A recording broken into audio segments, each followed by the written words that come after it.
campaign. So the people are ready to face anything because coming together for a greater purpose will make sure the prosperity of this particular state. This is what I would like to add in this particular moment. Absolutely. Prajesh, thanks for joining us on our broadcast this morning.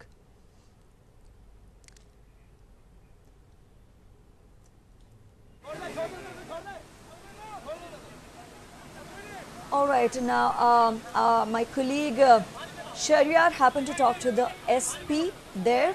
Let's cut across and listen to him now. So I would want an update on the rescue operations that's been carried out in Chennai district. Okay. Right now, Team India are here at the Alappuzha district of Kerala and particularly called Kuttanad, one of the most affected area of this flood. And right behind me, we can see this is St. Aloysius College. Days before, this college was turned into a relief camp. But right now, the camp was submerged in the huge water. The people, more than 2,000 of people are still continuing in this camp. But the situation in this camp is so pathetic. From the visuals itself, we can understand that the intensity of water where I am standing right now. And the people who are here still in a havoc situation. And the people in this relief camp even not getting food at the right time. Most of them were in the home were for more than 5 days without any food or water. But here in the relief camps also, the people are feeling such a havoc situation. So some of the people who are in these relief camps here joins with me. ചേച്ചി എന്താണ് ഇവിടുത്തെ അവസ്ഥ എന്താണ് ഭക്ഷണമൊക്കെ കിട്ടാറുണ്ടോ ഭക്ഷണമൊക്കെ ഞങ്ങൾക്ക് കിട്ടുന്നില്ല ഞങ്ങൾക്ക് കുടിവെള്ളമോ അങ്ങനെയുള്ള കുഞ്ഞുങ്ങളും പിന്നെ പ്രായമായവരും ഒക്കെ ഏറെയുണ്ട് ഞങ്ങൾക്ക് യാതൊരുവിധ സാധനങ്ങളും ഒന്നുമില്ല ഞങ്ങൾ വന്ന പടുതി ഇപ്പോഴും നിൽക്കുന്നത് ഒരു ഉടുതുണി പോലും മാറാനില്ല വൃദ്ധയായവരുമുണ്ട് വയ്യാത്തവരുമുണ്ട് അംഗവൈകല്യങ്ങളുള്ളവരുണ്ട് അങ്ങനെ വേണ്ടപ്പെട്ട സർവ്വ ആളുകളും ഞങ്ങളുടെ കൂടെയുണ്ട് ഞങ്ങൾക്ക് ഇന്ന് വരെ യാതൊരുവിധ ആനുകൂല്യങ്ങളും ഒരു തുണി പോലും ഇതുവരെ കിട്ടിയിട്ടില്ല ഞങ്ങൾക്ക് what they are stating is that they didn't have enough food or dress to change. And the situation in the camps is also very pathetic. Most of the people were reached here days before, and many more people are still there in the stranded areas. And Army, Navy, all other district mechanisms are trying their very level best to shift all these people to a safer location and to relief camps. But the situation from the visuals itself, we can understand the situation of a relief camp here in the Alappuzha district of Kerala. The relief camps and the homes and the hospitals, everything completely submerged in the water. That's a right ground situation that we can see right now here in the Alappuzha district of Kerala. Earlier, we seen such a situation there in the Chenganur in the Alappuzha district of Kerala. Thousands of people stranded at various places, and Navy, Army, and all other mechanisms, all of the rescue operation team evacuated all these people to a safer camps. But now, as of now, that the proper Kuttanad area is completely submerged in the water, and the people who all are here in the relief camps are also facing a very big crisis. The shortage of food is there, shortage of basic materials is there. So the people are facing a big crisis, and even after they are saying that they can overcome the crisis, and soon after days the situation will become in a normal way. With video journalist Praveen, Rickson Woman reporting for India Ahead. With receding flood water, the threat of epidemics looms at large. My colleague Sabita spoke to Dr. Abdul Rahman on safety precautions. Let's take a look. Vaccination hospital staff or ward member coordination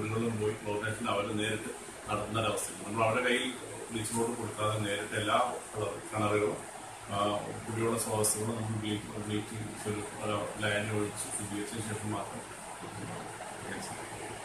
പിന്നെ അത് കഴിഞ്ഞാലും എല്ലാവരും തിളപ്പിച്ചാറുകളും മാത്രം ഉപയോഗിക്കാൻ വേണ്ടി നമ്മൾ instruction കൊടുക്കുന്നു. നമുക്ക് ഫോളോ ചെയ്യാൻ വേണ്ടി നമുക്ക് സ്ഥിരമായിട്ട് നമ്മൾ ഫോളോ അപ്പ് ചെയ്തിട്ടുണ്ട്. Now, in the aftermath of the disastrous floods that ravaged the state of Kerala, claiming over 350 lives in the process, the focus has now shifted on relief and rehabilitation efforts. My colleague Sharyar conducted a ground report on how relief material is collected and transported from the state capital, Thiruvananthapuram, to rain-affected districts.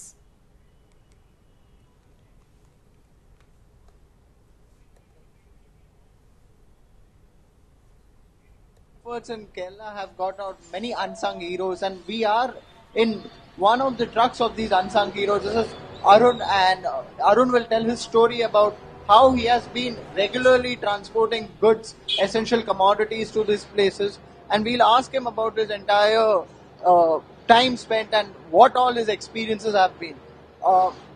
Arun, जब से ये बारिश हुई है तब से आप कितना घंटा चला रहे हो हर दिन? एक दिन 8 घंटा ट्रैवलिंग है और कैंप में, पूरा कैंप में जाएगा, पतनमतिट्टा, चंगन्नूर ऐसा वाला बहुत कैंप में जाएगा. डेली काम है. सुबह 7 बजे आएगा, रात में 1 बजे 2 बजे ये टाइम में वापस आएगा. और आपको उसके कुछ पैसे मिल रहे? पैसे नहीं है, वो मेरा सेल्फ काम है. मेरा वो पैसा नहीं चाहिएगा, मेरा काम है बस अभी. और आप बोल रहे 8-9 घंटा ऐसे आके आपको फिर फटाफट आपको वापस जाना है काम पे, तो आपको ऐसे रास्ते पे कुछ परेशानी होती है? कुछ ऐसे रास्ते बने नहीं है, कुछ ऐसा है वो एरिया में? और रास्ता मुश्किल है, रास्ता बहुत मुश्किल है, मालूम है. रास्ता वो मुश्किल है. मेरा को केरला आदमी है पूरा, अभी प्रॉब्लम है. रास्ता मेरा काम है, नो प्रॉब्लम है. अभी पूरा टाइम है मेरा इधर से काम करेगा. और आपके घर वाले कुछ बोलते हैं आप संभाल के जाओ, ऐसे रास्ता प्रॉब्लम मत जाओ? घर वाला आदमी है बोला है नहीं जाएगा, मेरे को बोला जाएगा, मेरा काम है, अभी बहुत काम है, मेरा मुश्किल नहीं है, मेरे का लाइफ छोड़ दो बस बोला. So as you could see, this is our driver here, and he's saying that in spite of his family members telling him not to go out and venture in the floods and not to go and ride his vehicle, he's saying he's just sticking to his work and he will carry on these efforts and carry on these rescue efforts because this is what's required out of him. So we have had many heroes in this rescue effort that has been conducted by the people of Kerala themselves to save their brothers who are in distress. And one such man is Airman Vishnu, who we are with right now. And he was on leave and he has come back to help the rescue efforts and be with us in this truck. Sir, what made you come and what made you join the effort? Actually ना जो लोग इतना effort डाल रहे हैं, मैं भी एक एयरफोर्स में काम कर रहा हूँ, बट अब मेरा हाउस फार्म के लिए मैं अभी छुट्टी पे है, तो छुट्टी का टाइम तो मुझे मतलब घर में ऐसे बैठने के लिए मन नहीं लगा. लोग इतना एफर्ट डाल रहे, पब्लिक आम आदमी इतना डर है. मैं फौजी होके ऐसे बैठ नहीं सकता, इसलिए मैं भी खुद आ गया रेस्क्यू के लिए. अभी रिलीफ कैंप में चल रहा है मेरा भी ऑपरेशन. सर, आज सुबह से आप हो, कितने बजे से आप? सुबह से 10 बजे से मैं है, अभी ऑन द वे चंगन्नूर जा रहा है बस लिविंग के लिए. सर, और आपने बोला था ये केरला के लोगों के लिए जीत है, उसके लिए उस पर आप कुछ कहना चाहते हो? आपने बोला था केरला के लोगों के लिए जीत है, केरला गवर्नमेंट का नहीं, केरला के नहीं. केरला पब्लिक का बहुत सपोर्ट है, पब्लिक का बहुत सपोर्ट मिल गया. मतलब वैसे ग्रेट वर्क जो केरला जो पीपल है, जो बहुत ग्रेट वर्क आप ही देखा हुआ, वैसे रिलीफ कैंप में कैसे लोग कलेक्ट कर रहे, कितना सामान कलेक्ट कर रहे, चल रहा है बस. Any assistance you require? Any more assistance that you require? Already military and air force and navy and other coast guard, CRPF, all paramilitary forces are doing very good job, and civil police also and state government officials also doing good job. Thank you, sir, and kudos to the efforts of these servicemen that we have this rescue effort that's currently going in full swing. At this point of time, we have Mr. Praveen on the phone line with us. Mr. Praveen, if you can hear me, this has undoubtedly been the largest rescue operation in the country's history, involving the state administration, personnel of the armed forces, paramilitary forces, as well as a lot of volunteers who have come forth, and all of them have done a commendable job. Yes, I think this is one of the largest rescue operations ever happened in India. So, along with the armed forces and the police forces, it's a commendable support given by the fisherman community in the state, which is unforgettable. And they have to give marvelous appreciation from the entire part of the world, which is very important. So, if you take the case of the current situation, nearly 10,000 people are even now suffering from the flood. But almost, most of them are not ready to come with the rescue team. They are not ready to part with their houses and come with the rescue team. That is one huge issue the rescue team members are facing now. I think they are trying to convince the people to leave the house and come to the relief camp. So, but the flood is getting down and the water is getting lower, so that no worse situation will be continuing, or the situation is getting better. That is one thing. And now Kerala needs two very important things. The first one is, the first aid, and the psychological and lifological first aid is very important. That's what we are trying to do. So a huge team of lifologists are visiting the houses and visiting the relief camps and providing counseling and the mental support to people. And that is what is happening over now. because the entire lifeology team is, supporting the government and supporting the NGOs to do that. Such a kind of lifeological support is what is very important, and Kerala is needed now. That is one thing. Second is, of course, money. So for all the listeners of the massive listening crowd of India Ahead, I do appeal that you have to help Kerala and you have to pull in more and more money, because 20,000 crore is the current estimated amount. And yesterday, you can understand, your reporter Rickson should have informed you that the Electricity Board has released that statistical data, whereas 439 crore is the loss just for Electricity Board, just for electricity. Same way, the other boards are there, the personal losses is there, the education losses is there, infrastructural losses is there, many bridges are collapsed, so that we have, if we want to get Kerala, it's very unfortunate to say that Kerala is nearly 20 years behind now. So if we want to travel back from 20 years to reach at least now, I don't think that for next 10 years, Kerala can talk about development. Kerala can only talk about rebuilding for next 10 years.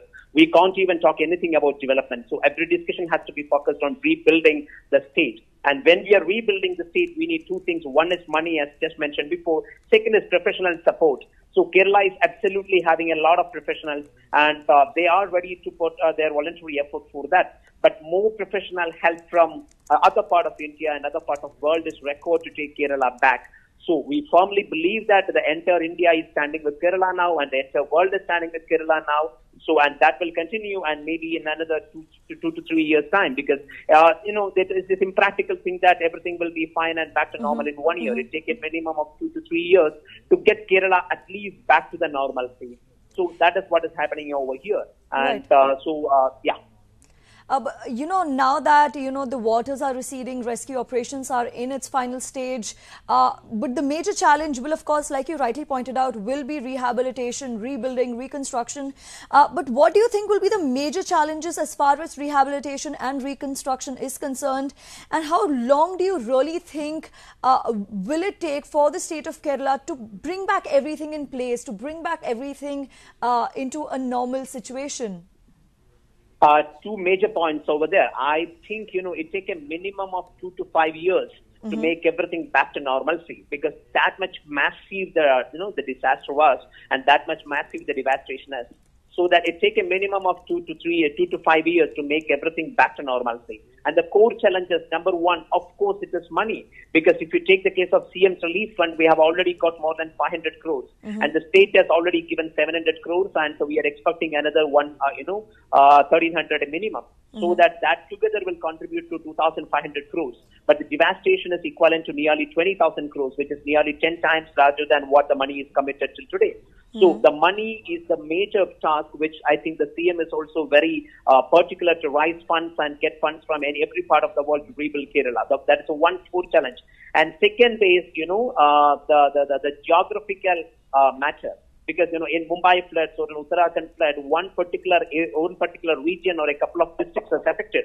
But the floods in Kerala has affected, almost all the 14 districts in the state. Even though 6 districts are massively affected or had a blow on the face, so all the 14 districts are affected. So the geographical spread of the devastation is another major problem. So money is one, geographical spread is one. Another is very pertinent planning is required. And that is not very easy because, Kerala witnessed the last flood in 1924, 94 years back. So Kerala is not having a history or such a coordination expertise to overcome such a such a disaster.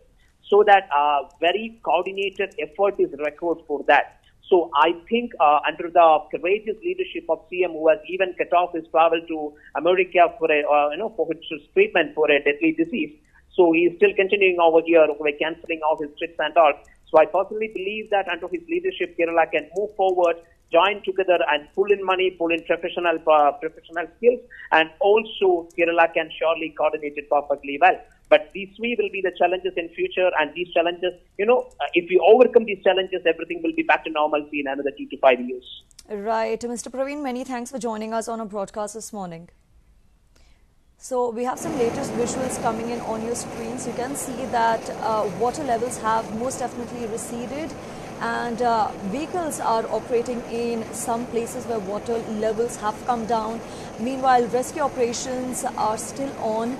It's the last stage, final stage of rescue operations in some places. And remember, over the last 1 week, constantly all the armed forces, paramilitary forces, as well as the government has been assuring that they will end the rescue operation only when the last man stranded is rescued. Meanwhile, certain areas are experiencing isolated showers. That is something that the Indian Meteorological Department also predicted, but however, the state will not witness heavy rainfalls. Now, this is the prediction as far as the Meteorological Department is considered, but you can see the trail of destruction that these rains have really left behind. Roads are broken. People, they are trying to fix the roads so that they can use them. This is where the waters have receded, but paramilitary forces and the armed forces have been constant, and they've been doing a commendable job as far as rescue operations are concerned, building temporary bridges, airlifting people stranded in remote locations as well. And one of the worst affected regions is north and central Kerala.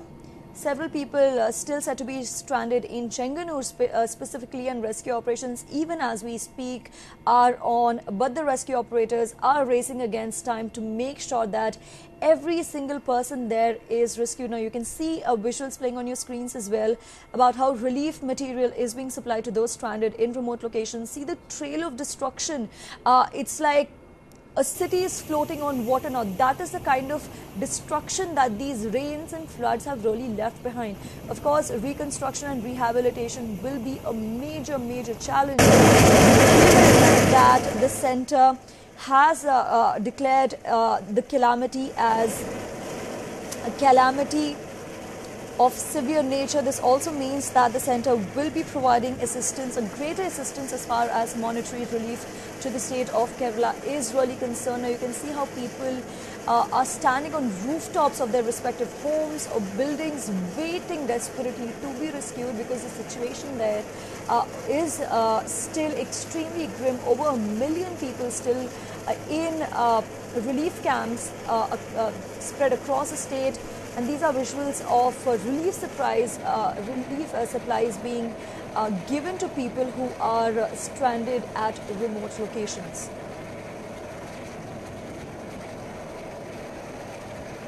And now, while the state is struggling to pick up the pieces after floods have battered it, here is a young fisherman's appeal to the Chief Minister of Kerala.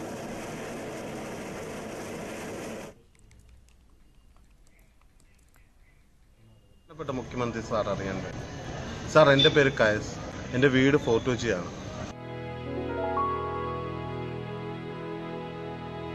അല്ലെങ്കിൽ ഞാനും എൻ്റെ കൂട്ടുകാരും എല്ലാവരും കൂടി ഇവിടുന്ന് ബോട്ടെടുത്ത് ഒരുപാട് പേര് രക്ഷിക്കാൻ വേണ്ടി പോയിരുന്നു. അതിൽ പങ്കെടുത്തതിൽ ഞാൻ അഭിമാനം കൊള്ളും.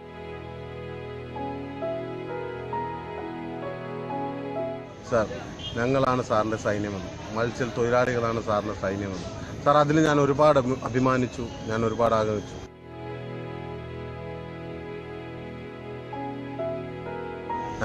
ഞങ്ങളെ കൂടപ്പുറപ്പുകളെ രക്ഷിച്ച കാശ് ഞങ്ങൾക്ക് വേണ്ട സാർ.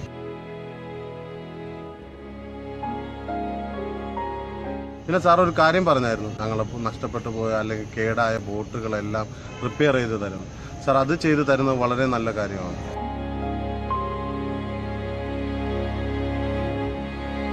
അതല്ലാതെ നമ്മുടെ കൂടപ്പുറപ്പിനെ, ഞങ്ങളുടെ സൗഹൃദങ്ങളെ രക്ഷിച്ചതിനുള്ള കാശ് ഞങ്ങൾക്ക് വേണ്ട sir.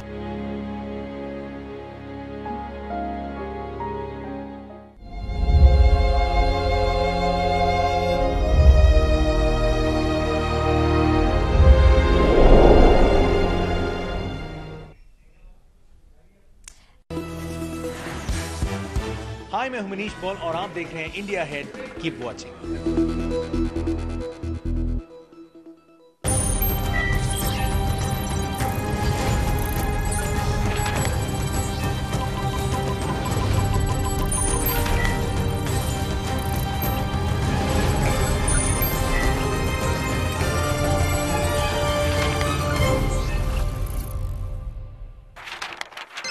Hello sir, Neha calling from ऐसा वैसा bank. Sir, credit card. Credit card तो मेरे पास नहीं खो गया. तुम्हारे ब्रांचेस कहाँ पे हैं? Zambia, Somalia, Venice. Please hold sir. No problem. Company ka mal, darya mein dal. When people from your company travel abroad, insist on a Matrix SIM card so they don't go on and on wasting company money. Hello, sir. My talk time getting over, sir. Last 10 minutes, please. Get free calls and unlimited data with Matrix SIM cards. I wish India ahead all the very best for the new news channel.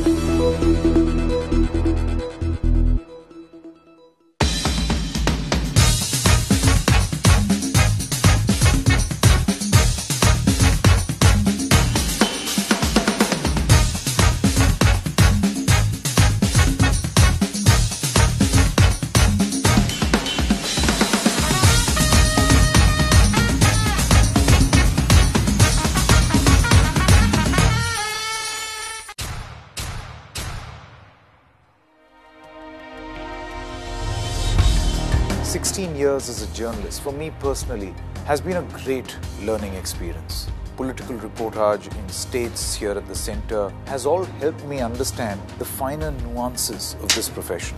It's undoubtedly a very, very exciting phase of my life. But during these past 16 years, I have always wondered, we in the Indian media always love to debate and discuss a problem. We in the media have frankly never experimented with a problem-solving mindset. In fact, we are fueled by a problem highlighting and in some cases, a problem-creating mindset. You expose a politician, a bureaucrat, a businessman, a film star immediately when you start seeking solutions. Those who have solutions will shine and those who don't will perish. I think this is the expectation that a new India has of its journalism, of its country, and this is exactly what is going to take India ahead.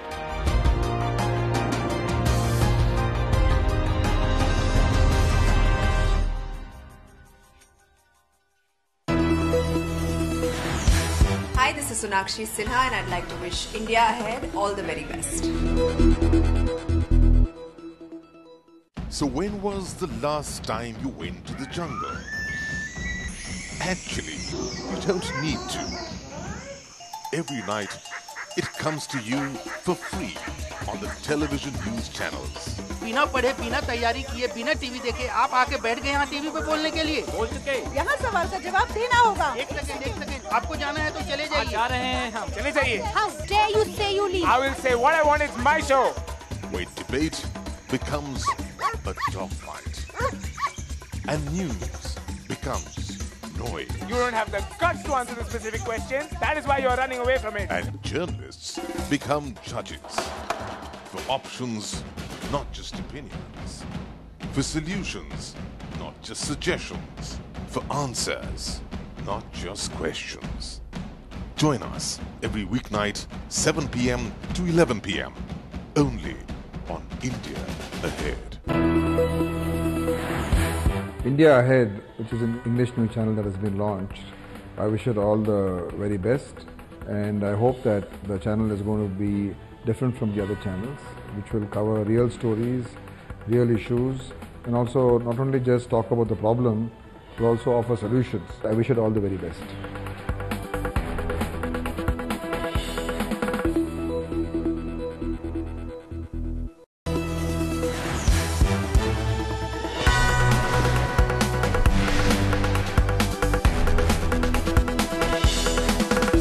You're watching India Ahead. Welcome back. The flood situation remains grim in Karnataka's Kodagu district. Rescue teams has been responding to SOS calls, reaching out to interior villages and even evacuating people stranded in isolated places. Now here we see a daring rescue operation of a differently abled man on a wheelchair through a treacherous terrain of Mokudlu village in Kodagu. As many as 60 people were rescued from Mokudlu, one of the worst hit regions of the district.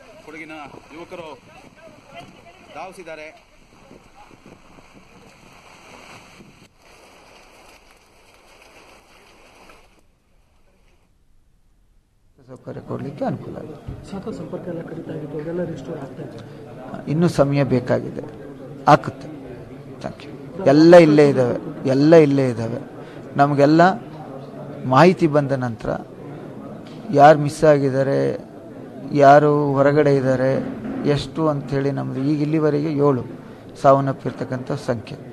ಕೆಲವರೆಲ್ಲೋ ಅಲ್ಲಿ ಇಲ್ಲಿ miss ಆಗಿದ್ದಾರೆ ಅಥವಾ ನೀರಲ್ಲಿ ಮುಳುಗಿದ್ದಾರೆ ಅಂತ ಹೇಳ್ತಾ ಇದ್ದಾರೆ. ಅದು ಮಾಹಿತಿ ಬಂದ ತಕ್ಷಣ ಕಳಿಸುವಂಥ ವ್ಯವಸ್ಥೆ ಮಾಡಿ. ನನ್ನ 1 ತಿಂಗಳ ವೇತನವನ್ನು ಕೊಡ್ತಾ ಇದ್ದೇನೆ ರಿಲೀಫ್ ಫಂಡ್ ಮಾನ್ಯ ಮುಖ್ಯಮಂತ್ರಿ.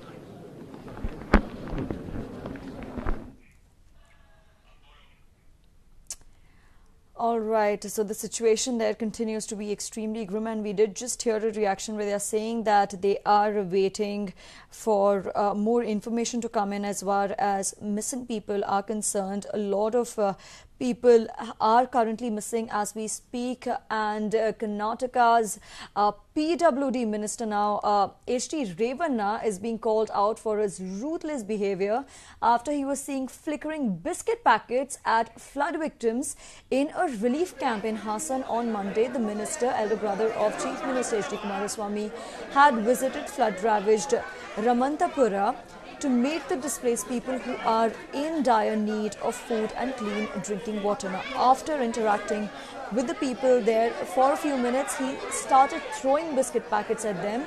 While some people ate the biscuits thrown at them out of sheer hunger and desperation, many others refused to even touch the packets, saying Aerwyna treated them like animals without basic human courtesies. Now, videos of the act have gone viral on social media, and Aerwyna was at the receiving end of severe criticism for it, and the BJP has called the act disrespectful and has demanded an apology from him. In fact, earlier my colleague Ravi Dhulipala spoke to Tanveer Ahmed from the JDS to highlight the irresponsible behavior of H.D. Aerwyna. Let's listen in to the telephonic conversation.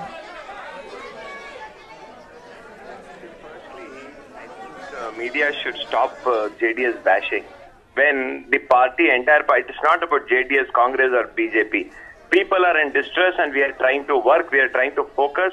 We are trying to evacuate which is highly appreciated, Tanveer. But if you look at the body language of H.D. Aerwyna, it clearly seems like he's very disinterested, high-handed attitude on display. He's throwing the biscuit packets at the victims. Is that what you expect out of your elected representatives? Gentlemen, it is war-like situation. In a war-like situation, you don't tend to act with your. I know whatever happened it shouldn't have happened. Absolutely, I have no remorse to say this.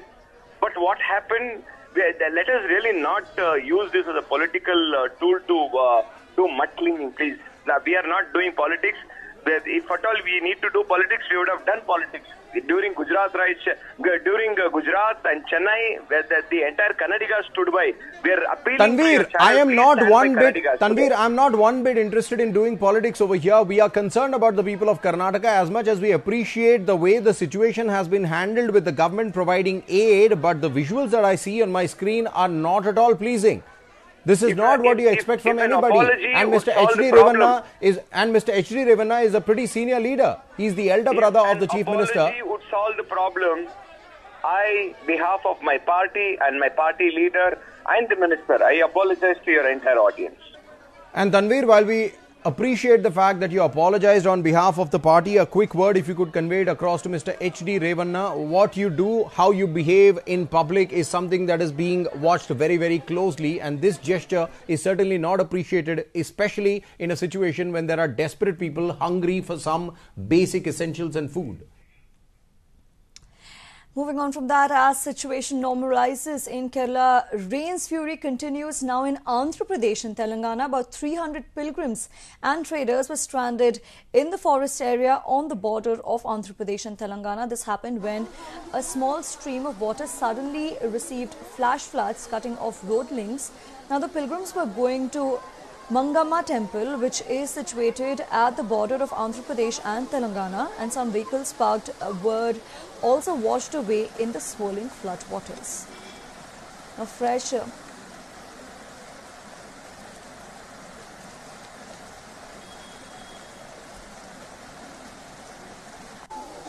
Now, in addition to that, fresh landslides have also hit Andhra Pradesh, affecting passers-by and disrupting road traffic in various parts of the state.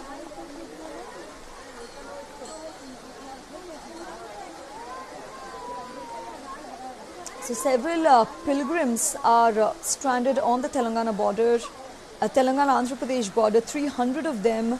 And the Andhra Pradesh government has put out the official missionary on high alert, fearing flash floods in low-lying areas of Krishna, East and West Godavari, Visakhapatnam, Vizianagaram districts, as the Indian Meteorological Department has forecast heavy rainfall in coastal areas. About 300 pilgrims and traders were caught in that forest area on the border of Andhra Pradesh and Telangana as rivulets suddenly received flash floods, cutting off road links.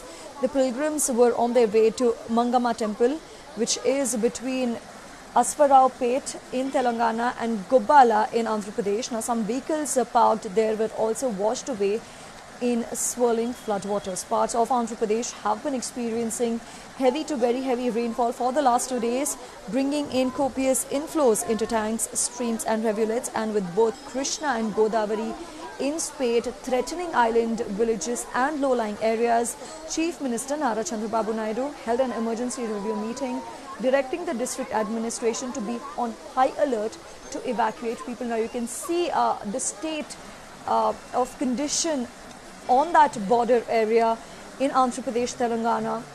You can clearly see the kind of damage that these rains and flash floods, sudden flash floods, have really caused. About 300 pilgrims and traders were caught in that forest area, visuals of which are playing on your screens currently. You can see the river clearly in spate, how water levels had suddenly risen, and how these pilgrims and traders were caught in the forest area on the border of Andhra Pradesh and Telangana as the rivulets suddenly received flash floods, cutting off road links.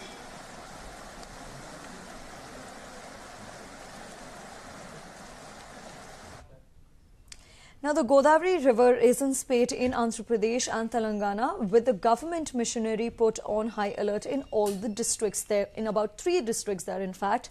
And the second flood warning was issued as the discharge from the Sir Arthur Cotton Barrage crossed 3.15 lakh cusecs, according to the State Disaster Management Authority. Now, earlier the first level warning was issued as the water flow at Sir Arthur Cotton Barrage in Dhaleswaram is in East Godavari district was over 12.1 lakh cusecs. 2 villages have been marooned in East Godavari district, leading to evacuation of around 100 families as the first flood warning was issued in the state and in Bhadrachalam in Telangana. Now, revenue, police and NDRF as well as SDRF teams have been deployed. Road communication network to over 15 tribal villages has been cut off as the West Godavari district's Koturu Causeway was inundated with floodwater. Now, construction work on the Polavaram Dam has also been stopped in view of the flood in Godavari. Water level at Polavaram was around 42 feet this afternoon, rather last afternoon, and people were asked not to commute by country boats in the river.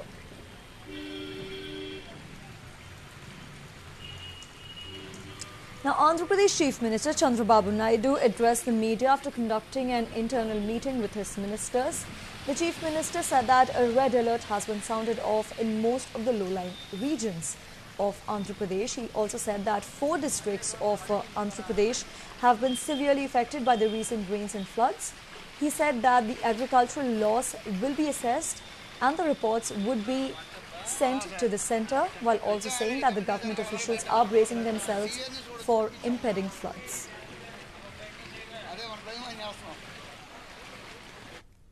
శిబిరాలు కానీ మందులు కానీ సిద్ధంగా పెట్టాం. Essential commodities కూడా సిద్ధంగా పెట్టాం.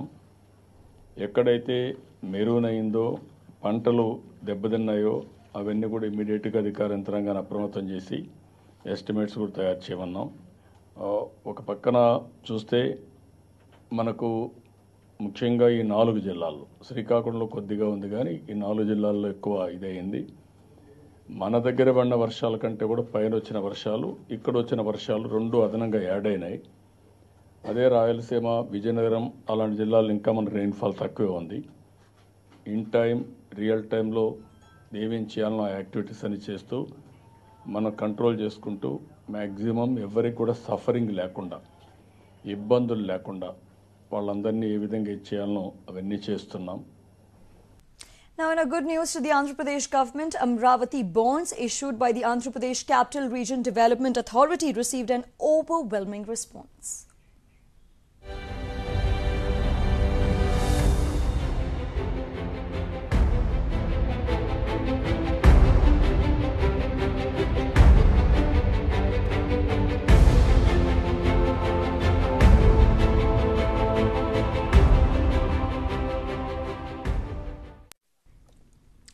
Now, Andhra Pradesh government has received a shot in the arm with the welcome response to the issue of bonds to raise funds for its new capital, Amravati. Amravati bonds have been subscribed to 1.5 times. Now, the bonds were issued for 1,300 crore rupees and snapped up 2,000 crore rupees as an overwhelming response in just an hour. The issuing authority says the response shows the faith of investors that they have reposed in the Andhra Pradesh government. These funds are vital to making swift progress in greenfield projects and realize the potential of development works. Chief Minister Chandrababu Naidu had mandated the Andhra Pradesh Capital Region Development Authority to explore innovative approaches to financing the capital city.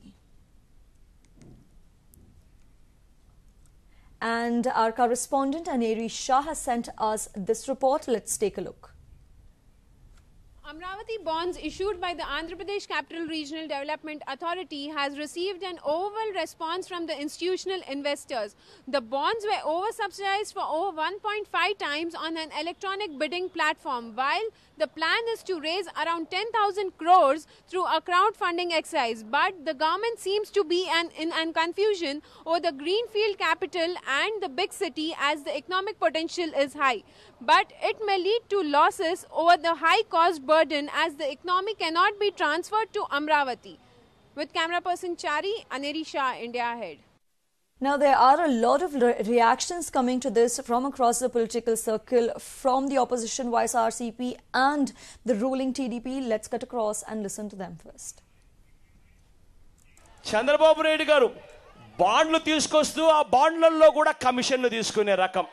కమిషన్లు ఏమిటో తెలుసా? 2,000 కోట్ల రూపాయలు బాండ్లు తీసుకొచ్చారు అప్పు. ఆ 2,000 కోట్ల రూపాయల కమిషన్ ఎంతో తెలుసా ఈ పెద్ద మనిషి ఇచ్చింది? అక్షరాల 17 కోట్ల రూపాయల కమిషన్ ఇచ్చాడు. In this case, it will be very difficult to service the debt, and you may build the infrastructure with this money, but you cannot generate the revenue immediately after building the infrastructure. If you compare Hyderabad and Pune and play an emotional card of capital here in Andhra Pradesh, it's going to be a political gimmick only. It is not going to help Andhra Pradesh. These funds will maximize the wealth of the state and the people of Andhra Pradesh because the capital which is going to be utilized for the public needs and the projects which are going to be constructed or revenue generating assets for the future needs of the Andhra Pradesh.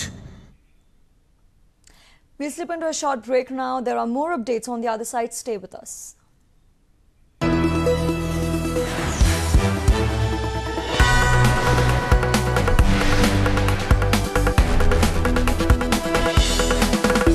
You're watching India Ahead. Hi, this is John Abraham and you're watching India Ahead.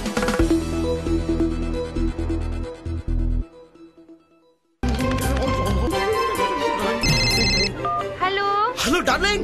अरे यहाँ भी लोग अंताक्षरी खेल रहे हैं। अच्छा हम भी खेले फोन पे।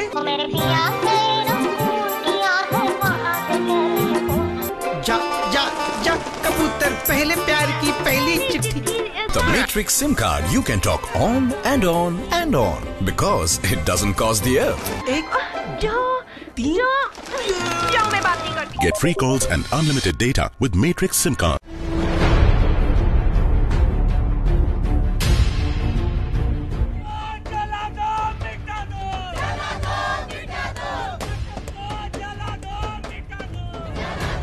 Join me, Saurabh Sanyal, on weeknights as we debate, discuss and analyze the top stories of the day with policymakers and influencers. Inclusive debates which arrive at solutions by talking India Ahead.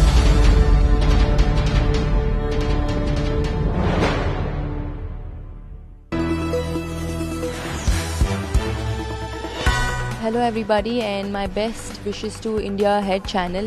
They've been doing really well and I wish them all the very best.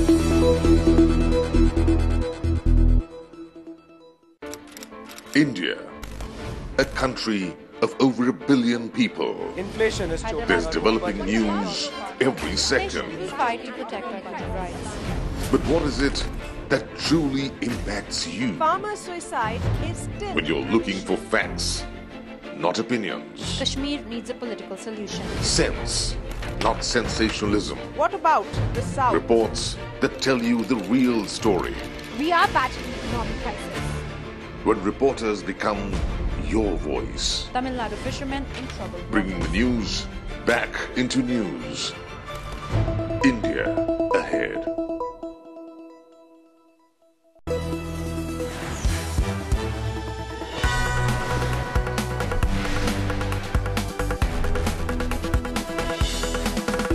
You're watching India Ahead. It's 11 o'clock on a Tuesday morning and you're watching India Ahead. I'm Shruti Mathur and here are our top stories. CBI to interrogate chief suspect in Gauri Lankesh murder case Anmol Kale over his alleged role in the killing of activist Narendra Dabholkar. Former Maharashtra Chief Minister Prithviraj Chauhan meanwhile alleges that the real culprits behind the murders are being protected. As rains subside in flood-ravaged Kerala, focus shifts to rebuilding and rehabilitation. Over 9 lakh people living at relief camps pick up the pieces, prepare to get back to their homes. 6 more bodies recovered in Ernakulam on Monday, taking the death toll from August 8 to 223. IMD confirms that in just 20 days, in August, Kerala received the highest rainfall in 87 years for an entire month. H.D. Kumaraswamy's elder brother and Karnataka PWD Minister H.D. Aerwyna shows irresponsible behaviour, throws biscuit packets at flood victims at relief camps. JDS's Tanveer Ahmed apologises for the collie's conduct.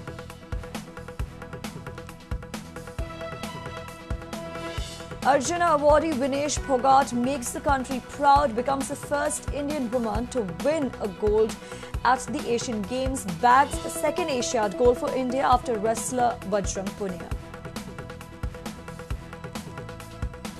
And Virat Kohli smashes his 23rd Test century to put India in a dominating position at the Trent Bridge. India declare with a lead of 524 runs. England need to bat out 2 days to save the match.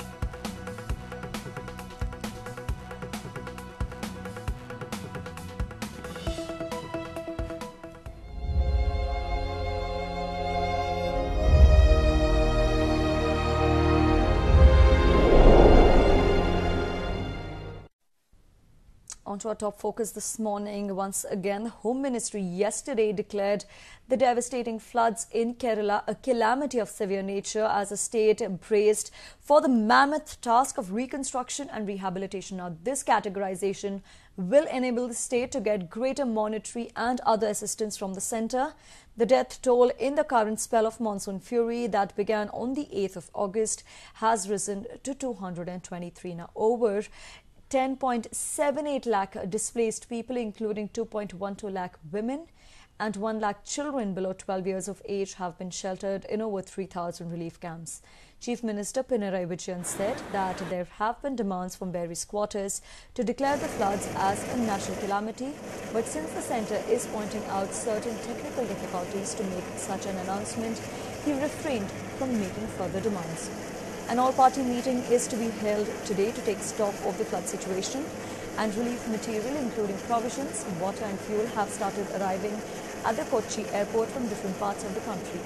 A team of around 100 doctors and paramedical staff from Maharashtra left for Kerala today to help the flood-affected people, and the centre meanwhile provided some relief to Kerala by easing off customs duty and IGST on the relief material being taken to the flood-ravaged state. Now, our correspondent Brixton brings us a report from the ground. Let's take a look.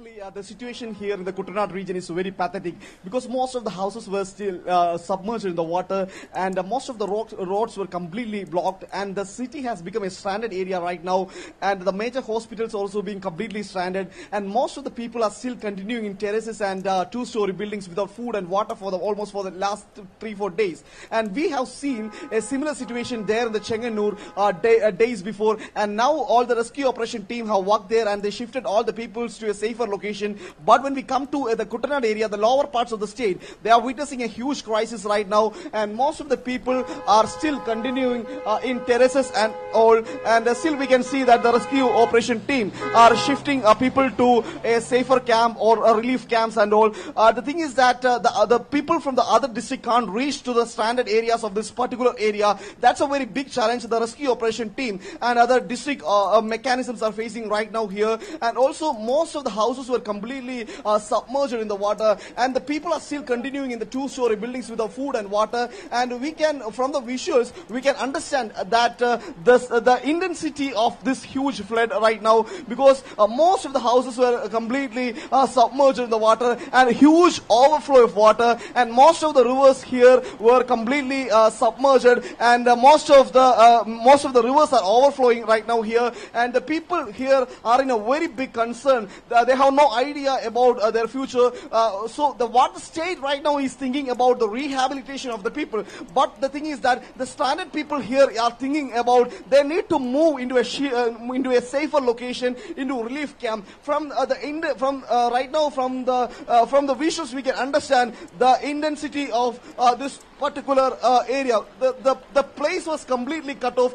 We can't shift from this road to the home. That's the current situation right now here, and the people here are in a very big fear. They have no idea about their future, and also not only the paddy fields, not only the cultivation, not only the agriculture, the whole Kutanad region of the Alleppey district was completely stuck here, because from many relief, many rescue food items and everything are coming from the state capital to the stranded areas. But the thing is that the workers which are coming to the place can't go to the rural areas of the Alleppey, especially to Kutanad areas. That's the current situation, the ground situation that we are witnessing here.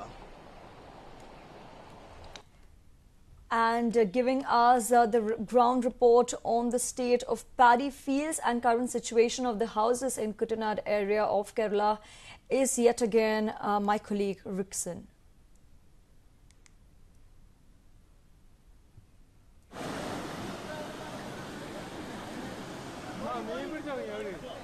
All right, now let's cut across and listen to what the SP of Allappuzha had to say about the situation there, the rescue and relief operations there, when he spoke to my colleague Sherir. So I would want an update on the rescue operations that's been carried out in Chenganur district. Okay. So from the 16th onwards it is affected. From 16th to today, that okay, 20th. For the last 5 days, we have rescued around 75,000 persons from there, no? That we have rescued all the persons. And so that it is participated mainly by police, and the military and paramilitary forces were also participated, including the fishermen and other organizations, public also were also supported, and they were also cooperated and participated in that. That's all the places we have supplied, all the persons supplied food through boats and through aircraft. That's every person we have separate food and everything, then a rescue operation also. It will continue. Then the relief camps were also open. So many relief camps were open. So next month, everything, that's okay. That government is taking action for that. The other laws and everything, that government is taking some other actions also. And so finally, in the initial days when you did not have the helicopters that you had asked for, so it was the police that came forward and pretty much helped. So what were those? There were life rafts used, there were also fishermen that you pointed out. So can you point out the contribution of the community as a whole? Yes, the whole community supported. Especially that is I highlighted the fishermen support also, that we have supported. The fishermen also supported that because the first day that we faced some difficulties to reach that, so that they were also supported. We acknowledge their support also. Then we have then managed that. On the same time, we have managed to reach there. That every places we have reached and every point we have reached. Another that by that second day that every places we have ensured that they are secure. All the persons who are rescued from there, all others are safe and they are getting food and water, etc. Now, Rixin Omain, my colleague from Kerala, brings us a report, a ground report at that from Alleppey. Let's take a look. Right now, Team India Ahead here at the Alleppey district of Kerala, and particularly called Kuttanad, one of the most affected area of this flood. And right behind me, we can see this is St. Aloysius College. Days before, this college was turned into a relief camp. But right now, the camp was submerged in the huge water. The people, more than 2,000 of people, are still continuing in this camp.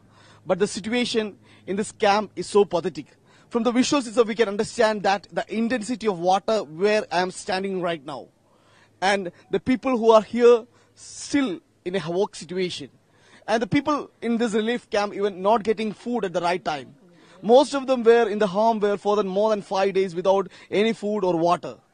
But here in the relief camps also, the people are feeling such a havoc situation. So some of the people who are in these relief camps here joins with me.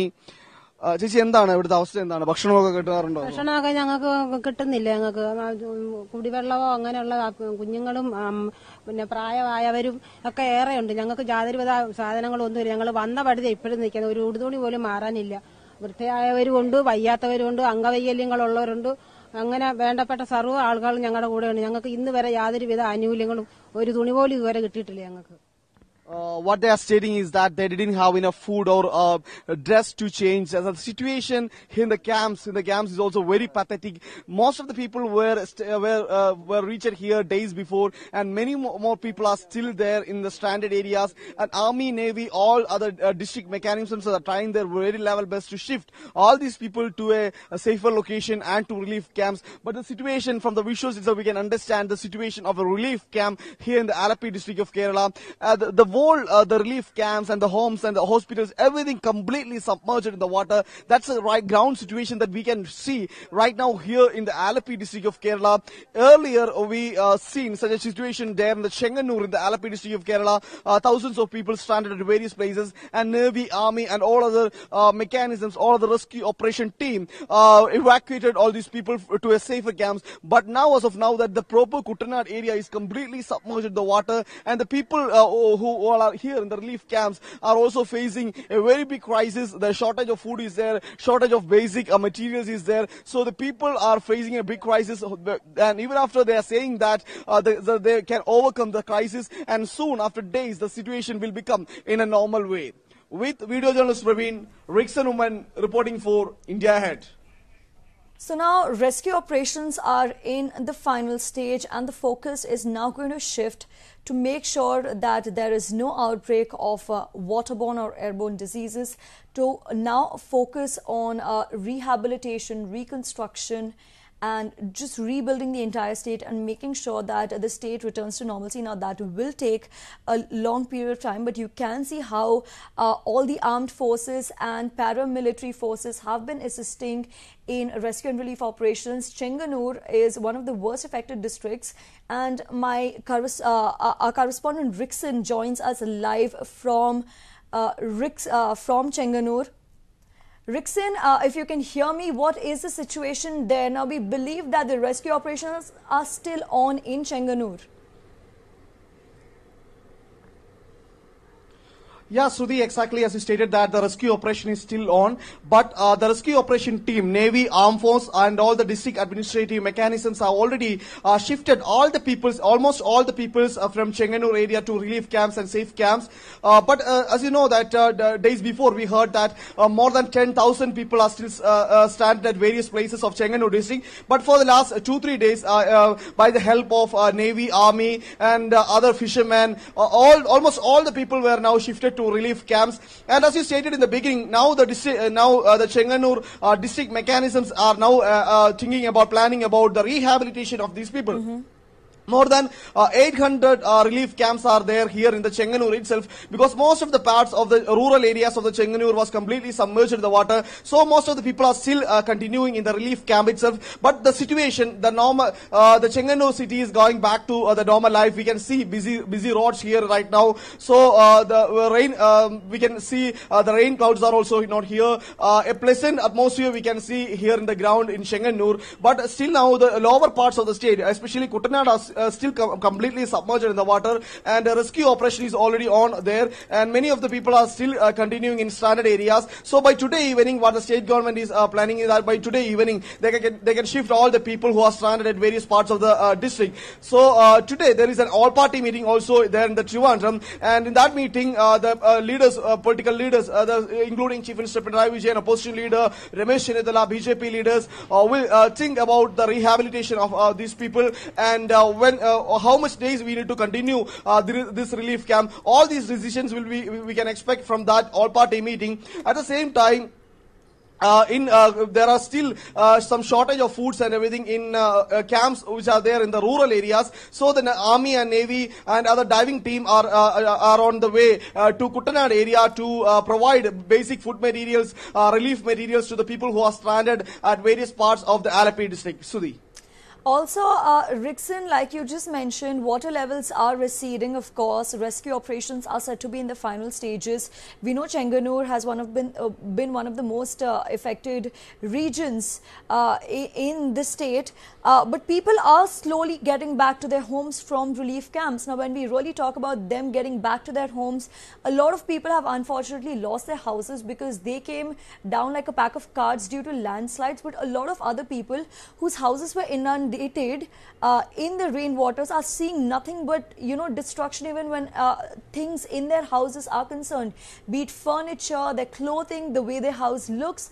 So not just the state government, but also these people have a task to rebuild their entire home once again. Yeah, exactly. Sudhi, as you stated that many more than lakhs of people are still in the relief camps of the various districts. But now the state government are planning about the rehabilitation of these people, because most of them have lost their homes. Most of the homes were completely damaged on this huge flood. So the people in the relief camps are in a very big fear, because they can't go to their home back because completely damaged. Most of them have reached the relief camp with the cloth which they wore, and they have nothing with them. So as we know that the district administration and the other non-governmental organizations are sending is addressing a press conference. We are going to cut across to it, Rixon, but we would want you to stay with us and translate what the Chief Minister is saying.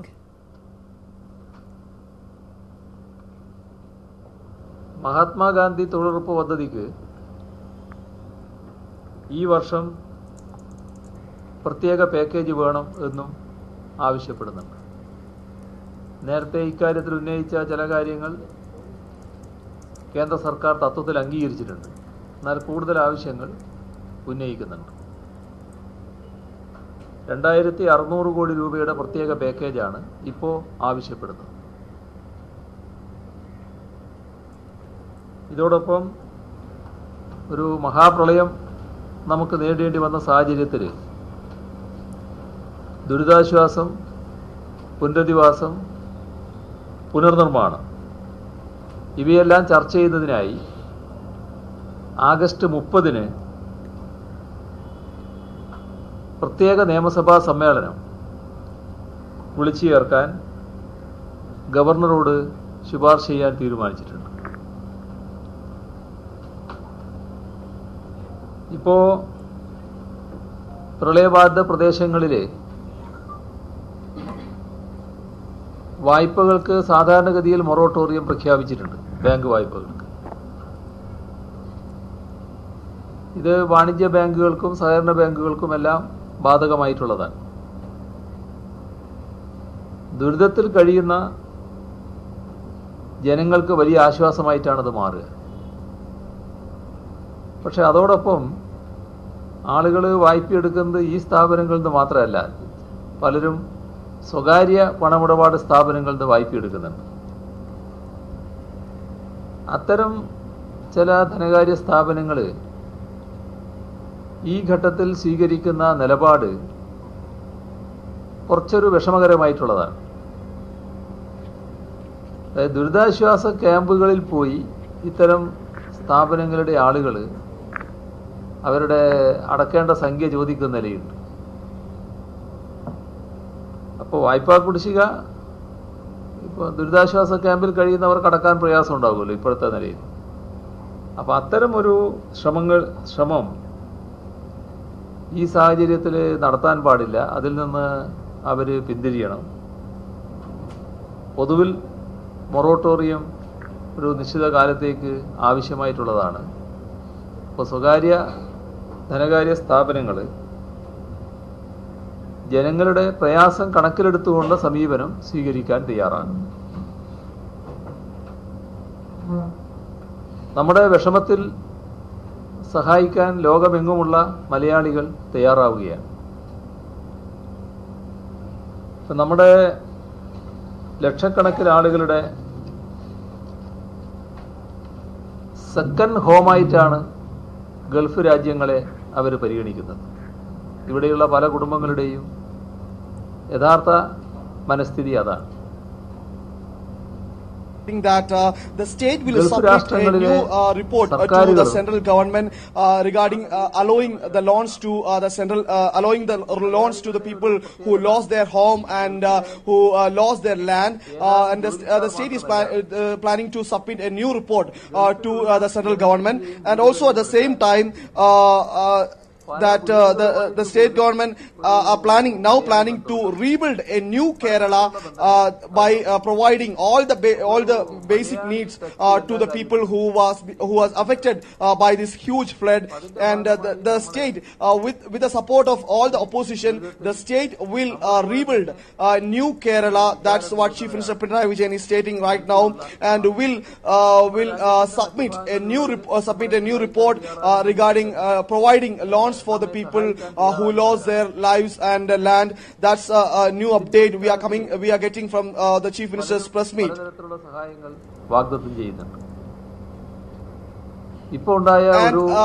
the state government has planned to call special legislative assembly within few days to discuss this huge loss happened by this heavy flood, and within few days the state government will call a special legislative meeting to discuss all these issues, and they will submit a special report for the central government regarding the huge loss happened to the people of particular districts, and in regarding to the Mahatma Gandhi package, the state will request more amount for that to the central government, and will provide special loans for the people who lost their home and land. Will call an urgent legislative assembly within few days to discuss the issues, the crisis which was faced by the people. That was the latest we are getting from the Chief Minister's press meet. സഹായമായിട്ട് അവർ നിശ്ചയിച്ചിട്ടുള്ളത് കേരളത്തെ സഹായിക്കാൻ $100 million, 700 കോടി രൂപയാണ്. Indian റുപ്പിയിൽ എടുത്താൽ 700 കോടി രൂപ വരും. ആ 700 കോടി രൂപയുടെ സഹായം കേരളത്തിന് നൽകാനാണ് അവർ തീരുമാനിച്ചിട്ടുള്ളത്. ഇത് നമ്മുടെ വിഷമം മനസ്സിലാക്കിയുള്ള ഒരു സഹായ വാഗ്ദാനമാണ്. ഇത്തരമൊരു തീരുമാനമെടുക്കാൻ തയ്യാറായ UAE president His Highness Sheikh Khalifa bin Said Al Nahyan. UAE government has given a support of $700 lakh to the state. That was a great help for the state, and the Chief Minister Pinarayi Vijayan is thanking them for the support which they offered at this very crisis situation. പ്രധാനമന്ത്രിയോട് സംസാരിച്ച Abu Dhabi deputy supreme കമാൻഡറും crown പ്രിൻസും UAE Armed Forces. UAE has given 700 crore to the state, allowed 700 crore to the state in this huge crisis, and Chief Minister Pinarayi Vijayan is thanking the UAE government for the help in this huge crisis. And also the state will submit a new report to the central government for providing loans to the people who lost their lives and who lost their land and home. ഈ വിവരങ്ങളെല്ലാം പ്രധാനമന്ത്രിയോട് സംസാരിച്ചു എന്നുള്ളതും ഇത്ര തുകയാണ് കേരളത്തിന് സഹായമായി നൽകാൻ പോകുന്നത് എന്നതും ഇന്ന് കാലത്ത് പെരുന്നാൾ ആശംസ അറിയിക്കാൻ വേണ്ടി crown prince his highness Sheikh Mohammed bin Zayed Al നിഹാനെ നമ്മുടെ കേരളീയനായ Shri Yusuf Ali the UAE government has already given they have already agreed to give 700 crore rupee for the state, and this was already informed the Prime Minister, and the state requested to Prime Minister for thanking UAE government for such a huge help in this crisis. So the state government has already informed this to Prime Minister Narendra Modi.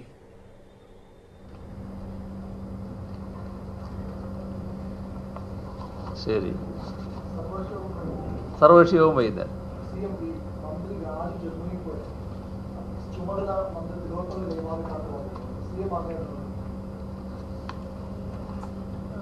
അതിന്റെ വിശദാംശങ്ങൾ നോക്കണം എന്താണെന്നുള്ളത്. നോക്കാം. അല്ല, ഇതിന്റെ ഇടയ്ക്ക് നമ്മൾ ഇതല്ലേ പ്രധാനമായിട്ട് ശ്രദ്ധിക്കുന്നത്. അത് പിന്നെ നോക്കാം.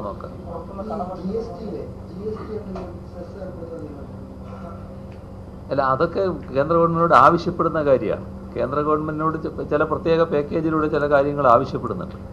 ആ ആവശ്യത്തിൽ ചില വരുമാനം നമുക്ക് ലഭിക്കുന്നതിനുള്ള ചില നിർദ്ദേശങ്ങളുണ്ട്. The state will request the central government for allowing more packages for the state, and the situation which the state is going is very critical. So the state government has planned to request more packages for the state for overcoming this huge crisis. At the same time, what Chief Minister Pinarayi Vijayan just stating is that the UAE government has offered an amount of 700 crore to the state. So that CM is thanking the UAE government and saying that he already informed this to Prime Minister and requested PM to give thanks to the UAE government at this situation. And this was the latest that we are getting from the Chief Minister's press meet. And the press meet the state government has planned to call a special legislative assembly within few days to discuss the crisis, the situation, the current situation of the state, which was caused by this huge flood. Right, and that was the Chief Minister's conference. We did have Rickson bringing us a live translation. You can see visuals on your screens now of several restoration and medical camps that have now been set up, because remember, once the water recedes, one of the biggest challenges, immediate challenges for the government will be to prevent the outbreak of waterborne or airborne diseases. Several medical camps are being set up across the state to make sure that if there is an outbreak of any disease, if at all that does happen, then they will be in a position to take immediate measures to prevent its spreading. Now, we have Rickson still with us. Rickson, water levels, like we just spoke, has been receding. Some people are heading back to their respective homes. Several of them still continue to remain in relief camps. But now a lot of medical camps are being set up to make sure that there really is no outbreak of the disease. All right, so Kerala has, of course, been grappling with ravages of floods for the last 2 weeks, and amid perseverant efforts to save its people from damages caused by the nature's fury, emerged dramatic and heart-melting visuals of the rescue. The state got together to fight against the monstrous monsoon and have been trying ever since to get back to normalcy. Now, in a daring rescue operation, a toddler and his mother were saved by an Indian Air Force personnel at Aerwyna last Sunday, and Wing Commander Prashant of the Indian Air Force's Garuda Special Force winched up the little boy from the rooftop of his home in Arapura. It is absolutely heartening to see such stories, incredible stories of rescue and relief operations. Here, a special mention to all the paramilitary and armed forces, as well as fishermen's efforts to really go out and help people stranded in remote locations.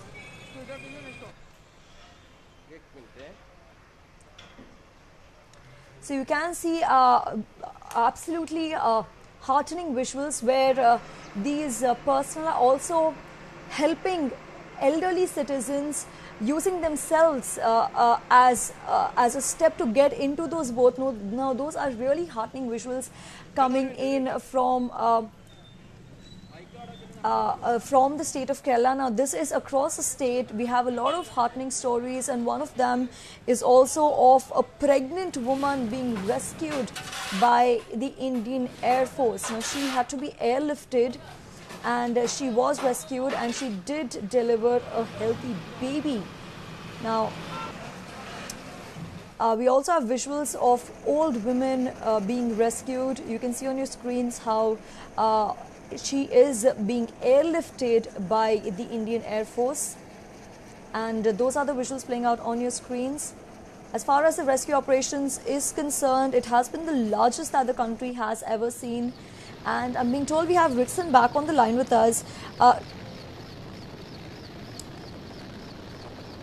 Rickson, we have visuals of rescue operations, and it is a commendable job that all the armed forces and paramilitary forces are doing.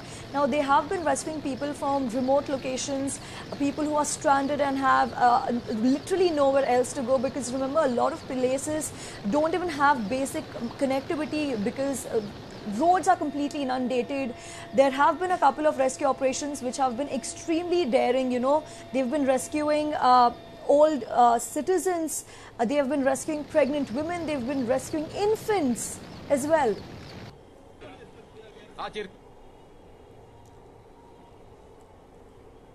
Yeah, Sruthi, exactly as you stated that we witnessed many rescue operations for the last few days because many people were stuck at various places in the state. So the Army, Navy and all other district mechanisms have reached the stranded areas and rural areas to shift all these people to a safer location, and also especially fishermen who played an active role for this rescue operation. We heard what Chief Minister Pinarayi Vijayan has stated two days before, and on this huge crisis, the fishermen have reached with all their boats from various parts of the state to Chenganur to Kuttanad for reaching the stranded areas of the state, and they shifted them to a safer location. And also at the same time, Army and also Navy are also actively participating in all the rescue operations in the state. And Army has also started the special medical camp in all the relief camps, and doctors from the Army is also there in the relief camps, and they are supplying the basic medicines for the people. As you stated that many of the people were left home with the clothes only which they wore, and they are in relief camps now, and the district mechanisms that the administration has providing all the food materials to the people who are there in the relief camps. But at the same time, many people are still stranded at various places of the state. So the Navy and Army and other fishermen boats are planning to move to these stranded areas for shifting these people to a safer location. So clearly, Rickson, while the rescue operations are at the final stages, apart from the armed forces and paramilitary forces, it's also the fishermen who really have emerged as the true heroes.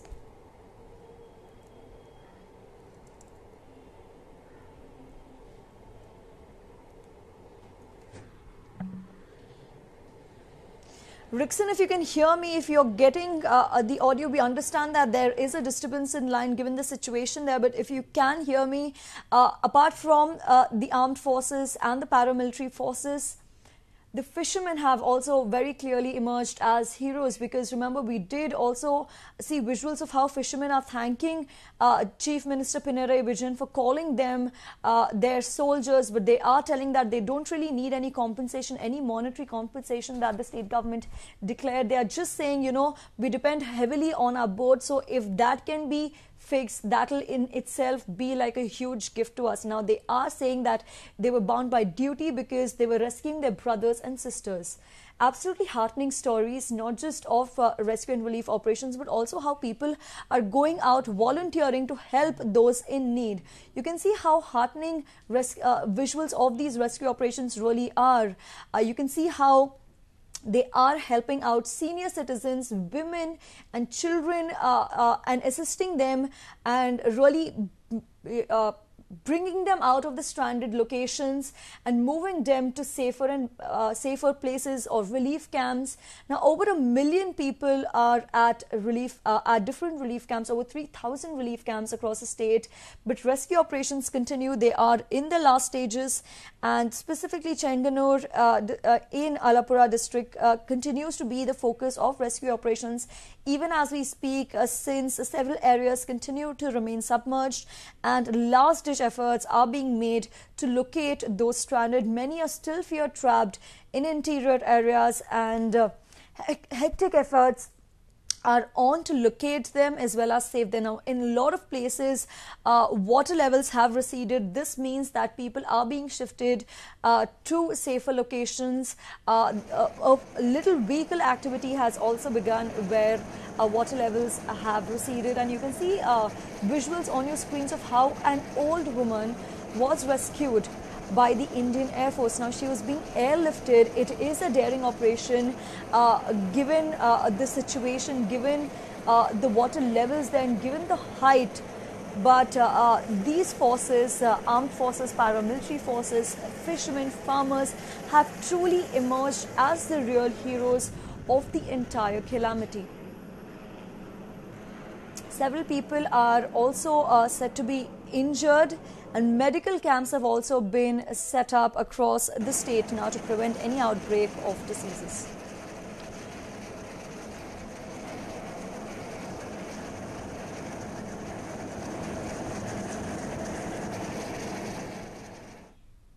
But amid all the destruction and chaos that followed rains ravaging Kerala, you would expect a relief camp to be full of gloom and dismay. But the condition is quite the opposite in a relief camp set up at Basilos Vidyaniketan School in Kochi's Cheranallur area. And the video clearly shows kids at the camp dancing to a hit Malayalam song that's called Jimmy Ki Kamal, with smiles of hope across their faces.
Visuals from a relief camp in Kochi, where clearly amidst all the chaos, amidst the intensity of destruction, people there, especially children, still have hope.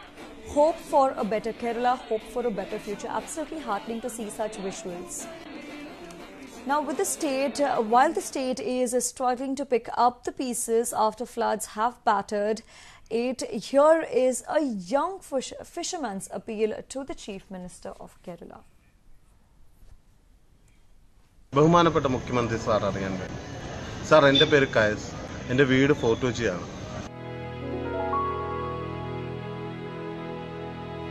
അല്ലെങ്കിൽ ഞാനും എൻ്റെ കൂട്ടുകാരും എല്ലാവരും കൂടി ഇവിടുന്ന് ബോട്ടെടുത്ത് ഒരുപാട് പേരെ രക്ഷിക്കാൻ വേണ്ടി പോയിരുന്നു. അതിൽ പങ്കെടുത്തതിൽ ഞാൻ അഭിമാനം കൊള്ളുന്നു.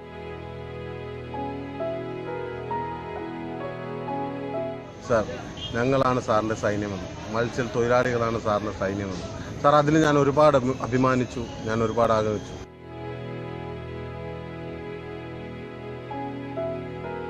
ഞങ്ങളുടെ കൂടപ്പുറപ്പുകളെ രക്ഷിച്ച കാശ് ഞങ്ങൾക്ക് വേണ്ട സർ.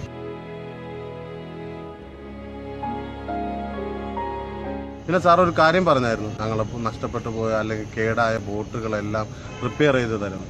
സാർ അത് ചെയ്തു തരുന്നത് വളരെ നല്ല കാര്യമാണ്.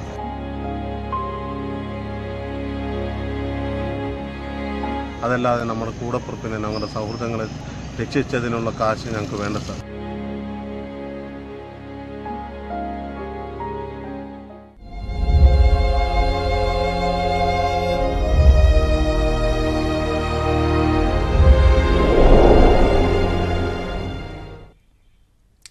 Now we have some breaking news coming in all the way from Jakarta, where the Asian Games is currently underway.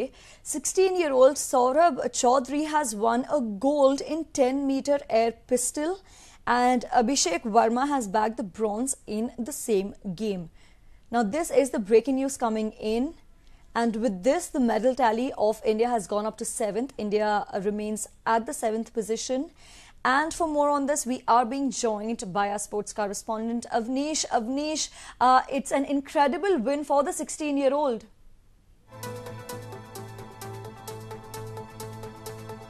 The country is expecting probably a flourish of medals, and boy, doesn't it come from that same sport, which is shooting, which has been India's strong point over the games, not just this time around, but in the history of the Asia. And let's just delve into some of the talking points, like you mentioned rightly, Pradeep. But the fact of the matter remains that in a sport like Sepak Takraw, which India has been debuting in the Asia Games this time around, it's a 16 tournament member, and India now are in contention for the bronze too. So it's not just the shooting, but it's also the various other disciplines at the Asia where India are excelling in flying colours. Now we understand that shooting has been yielding majority of the medals. The fact is 5 out of 7 so far. So expect the shooters to probably rein in a few more medals. But let's talk about the Sepak Takraw right now, and the fact that India did surprise Iran, who have been powerhouses in the sport as such. They did lose to Indonesia, but now they have a great chance to probably get their first ever medal in this discipline. Just for our viewers and the benefit of our viewers, if they're understanding what the sport is all about, it is volleyball in terms of football. So basically, the rules are very simple. You can only use your head, knees, and feet to keep the ball above the ground. And India have been doing that pretty spectacularly, to say the least, Shruti. Right. So when we really talk about the medal tally, Avnish, what is it like right now? Well, the medal tally, like you mentioned rightly earlier, the fact that we're 7th, but I expect India in the days to come to probably contest in that top 5 position, because at the end of the day, we count ourselves as powerhouses in the Asian Games. Yes, the Chinas and the Japans and the Koreas, and of course, the force Indonesia as well, are doing really, really well, because you don't expect Indonesia to put up a fight like they have been doing in the past Asian Games, but this time it's a completely different story altogether. So 5 medals have come for India from shooting. The other 2 have also come through wrestling. So 7 medals all in all, 3 golds, 2 bronze and 2 silver. So it can only get better from an Indian fan point of view. Also, at this point of time, we are learning that the Indian women's kabaddi team registered yet another dominating win, this time over Indonesia. What can you tell about that game? Oh, it was a brilliant game, because it's not just the men's, like you rightly mentioned, the women's too. I mean, not just the kabaddi, but the hockey and the basketball teams have been doing very well. The kabaddi result was not a surprising one from many point of views, because India's men and women's teams do hold the highest regard in that sport. So the kabaddi sport and discipline, I think we can expect to use a couple more medals. In the men's round, I think Iran is a more tougher subject than Pakistan, but in the women's round, India are clear favourites. They start well, and they've started well, in fact. And it goes to show that we have such great strength and depth as well in the bench of not just the squad, but throughout the nation, fielding and turning out talent in the field of kabaddi. So, all in all, great signs and a great start for India at Jakarta and Palembang in Indonesia. And who knows, maybe by the end of the week, India probably in the top 3 of the medal tally list. Right. Thanks for joining us, Avnish, and bringing us those latest updates. So, Saurabh Chaudhary has won a gold and Abhishek Verma has clinched a bronze for India in 10 meters air pistol. And with this, the medal tally has gone up to 7.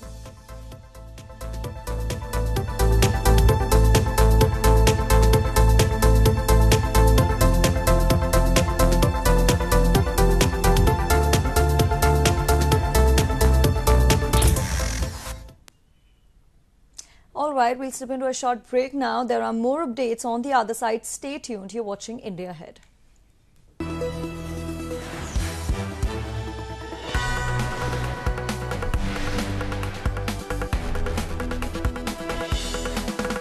You're watching India Ahead. I wish this new television channel, India Ahead, all the very best. May you reach out to more and more and inform people more and more. Thank you and wish you the very best.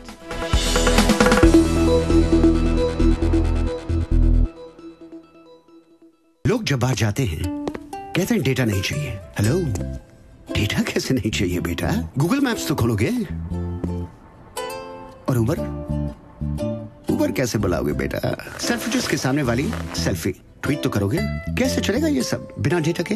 माईफाई के साथ all devices connected और data आपकी pocket में, मतलब आगे आगे आप, पीछे पीछे डेटा। डेटा तो चाहिए बेटा। मैट्रिक्स, कुछ तो बात है इनमें।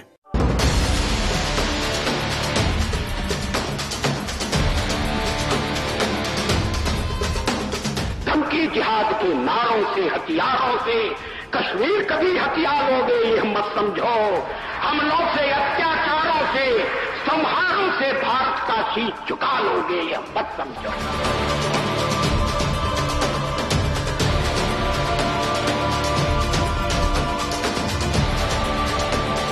Shri Atal Bihari Vajpayee, the former Prime Minister of India, on the 16th of August is now no more.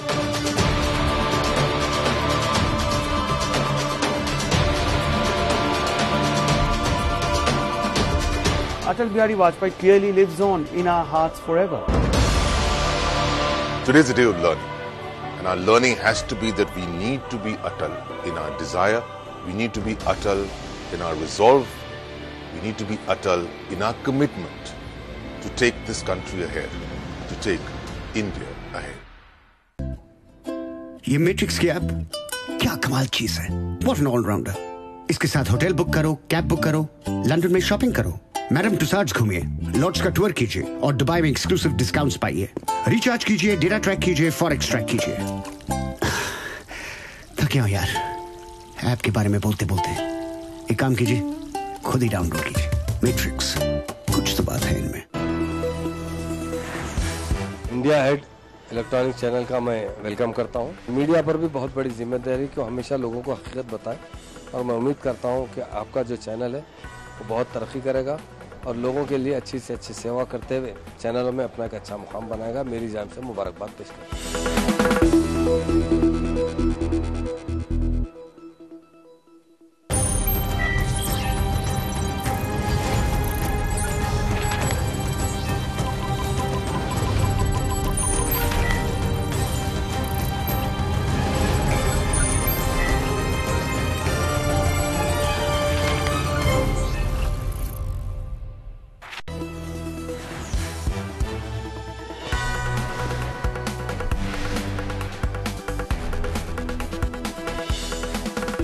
You're watching India Ahead.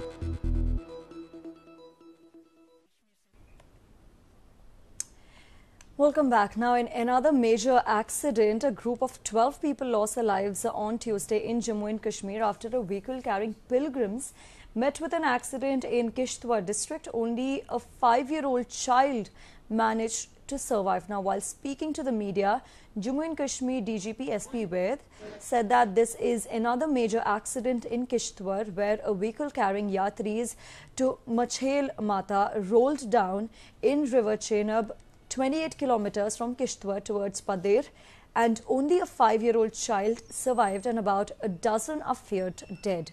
The 43-day Machail Yatra started on the 25th of July, and so far over 1.50 lakh pilgrims have paid obeisance at the goddess Durga's shrine. Now, this was the second accident in the area in less than 24 hours. And for more on this, we have Rishabh joining us at the moment. Rishabh, if you can hear me, what more information do you have about this accident? It clearly looks like a very gory accident, and it's the second accident, which has happened in Kishtwar in just a week.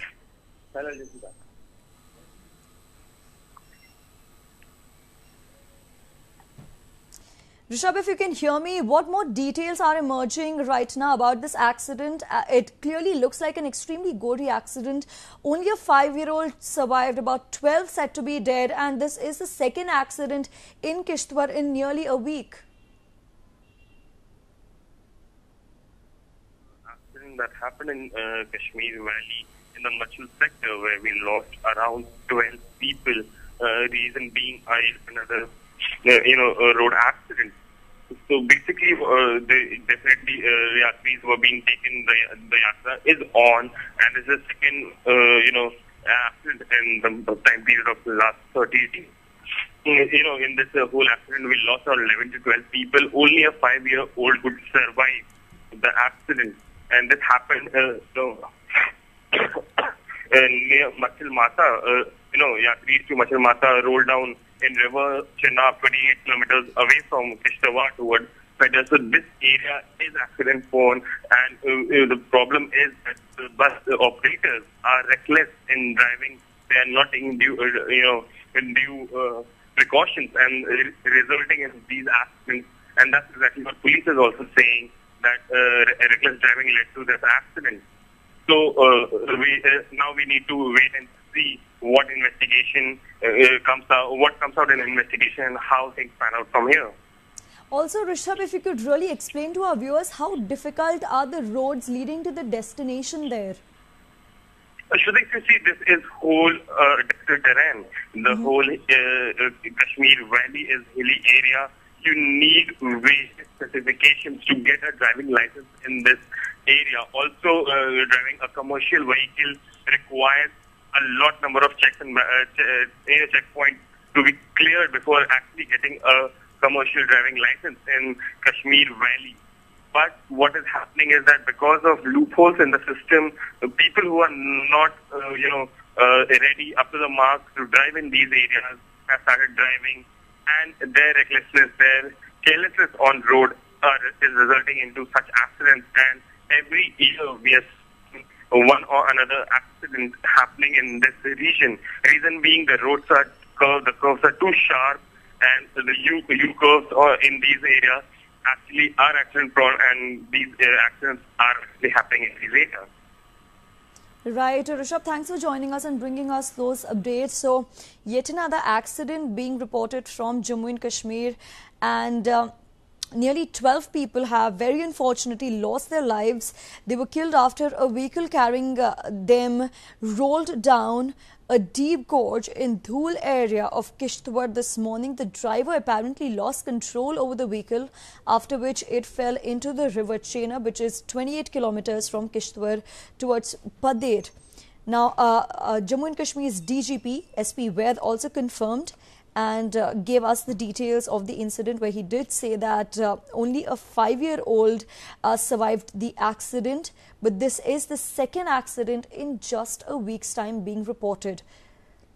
It's a major accident. Nearly a group of 12 people have lost their lives after a vehicle carrying them met with an accident in Kishtwar district of Jammu and Kashmir. Only a 5-year-old child managed to survive. Now, the vehicle was carrying these yatris to Machail Mata, and the driver allegedly lost control of the vehicle and it rolled down in River Chena, which is about 28 kilometers from Kishtwar Road. And the Machail Yatra, which lasts for about 43 days, started on the 25th of July. And so far, about 1.50 lakh pilgrims have paid obeisance at the goddess Durga shrine. This is the second accident in the area in less than 24 hours.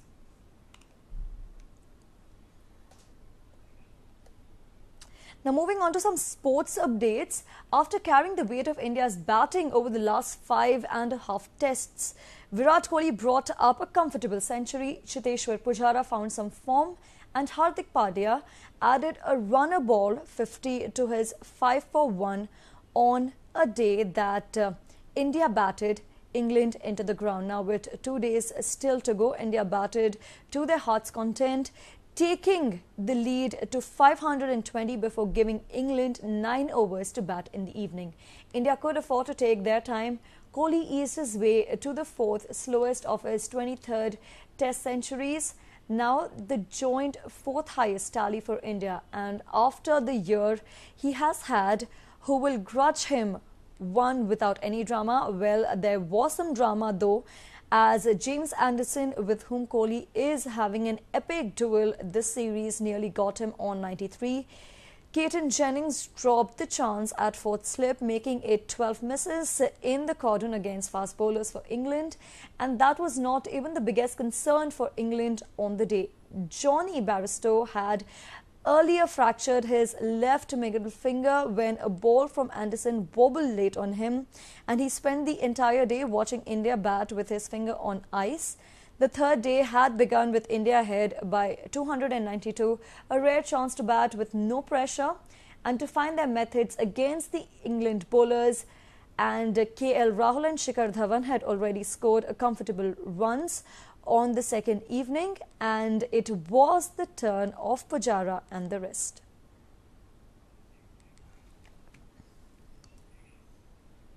We slip into a short break right now. There are more updates on the other side. Stay tuned. You're watching India Ahead.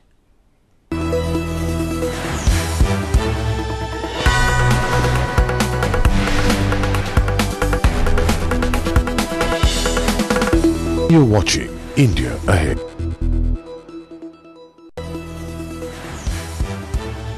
For India and all the best.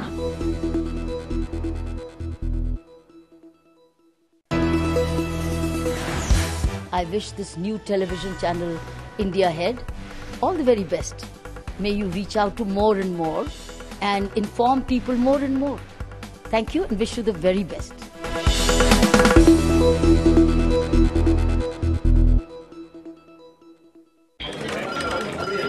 4,900 shares sold. 54 for 2,000 shares. Nifty ने 10,700 के स्तर को पार कर लिया है। आज सुबह से ही रफ्तार में market 5,000 trades of 50. I'm out. तेजी के साथ बढ़ रहा है बाजार। What's he doing? He knows what he's doing. It's 15,000 again. Call at 44,000 shares. He's almost got it. Sold. 90 bid away. Not yet almost. That's it.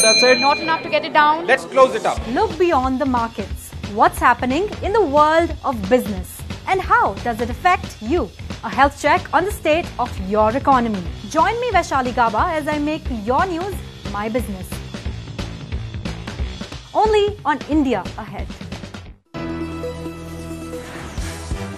Hi, I'm Sayumi Kher and you're watching me on India Ahead.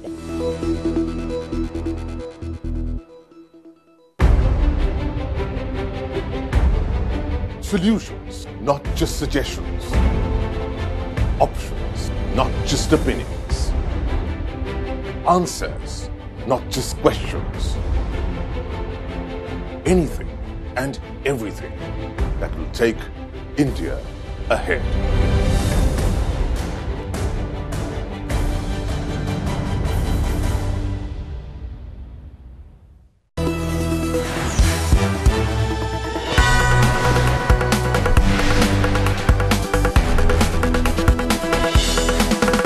You're watching India Ahead. 12 o'clock on a Tuesday afternoon. Hello and welcome. You're watching India Ahead. I'm Shruti Mathur, and here are the top stories we're tracking down for you. CBI to interrogate chief suspect in Gauri Lankesh murder case, Anmol Kale over his alleged role in the killing of activist Narendra Dabholkar. Former Maharashtra Chief Minister Prithviraj Chauhan meanwhile alleges that the real culprits behind the murders are being protected. As rain subsides in flood-ravaged Kerala, focus shifts on rebuilding and rehabilitation. Over 9 lakh people living at relief camps pick up the pieces, prepare to get back to their homes. 6 more bodies recovered in Ernakulam on Monday, taking the death toll from August 8 to 223. IMD confirms that in just 20 days in August, Kerala received the highest rainfall in 87 years for an entire month. H.D. Kumaraswamy's elder brother and Karnataka PWD Minister H.D. Aerwyna shows irresponsible behaviour, throws biscuit packets at flood victims at relief camps. JDS's Tanveer Ahmed apologises for the colleague's conduct. Arjuna Awardee Vinesh Phogat makes the country proud, becomes the first Indian woman to win a gold at the Asian Games, bags second Asiad gold for India after wrestler Bajrang Punia. And Virat Kohli smashes his 23rd Test century to put India in a dominating position at the Trent Bridge. India declared with a lead of 521 runs. England need to bat out 2 days to save the match.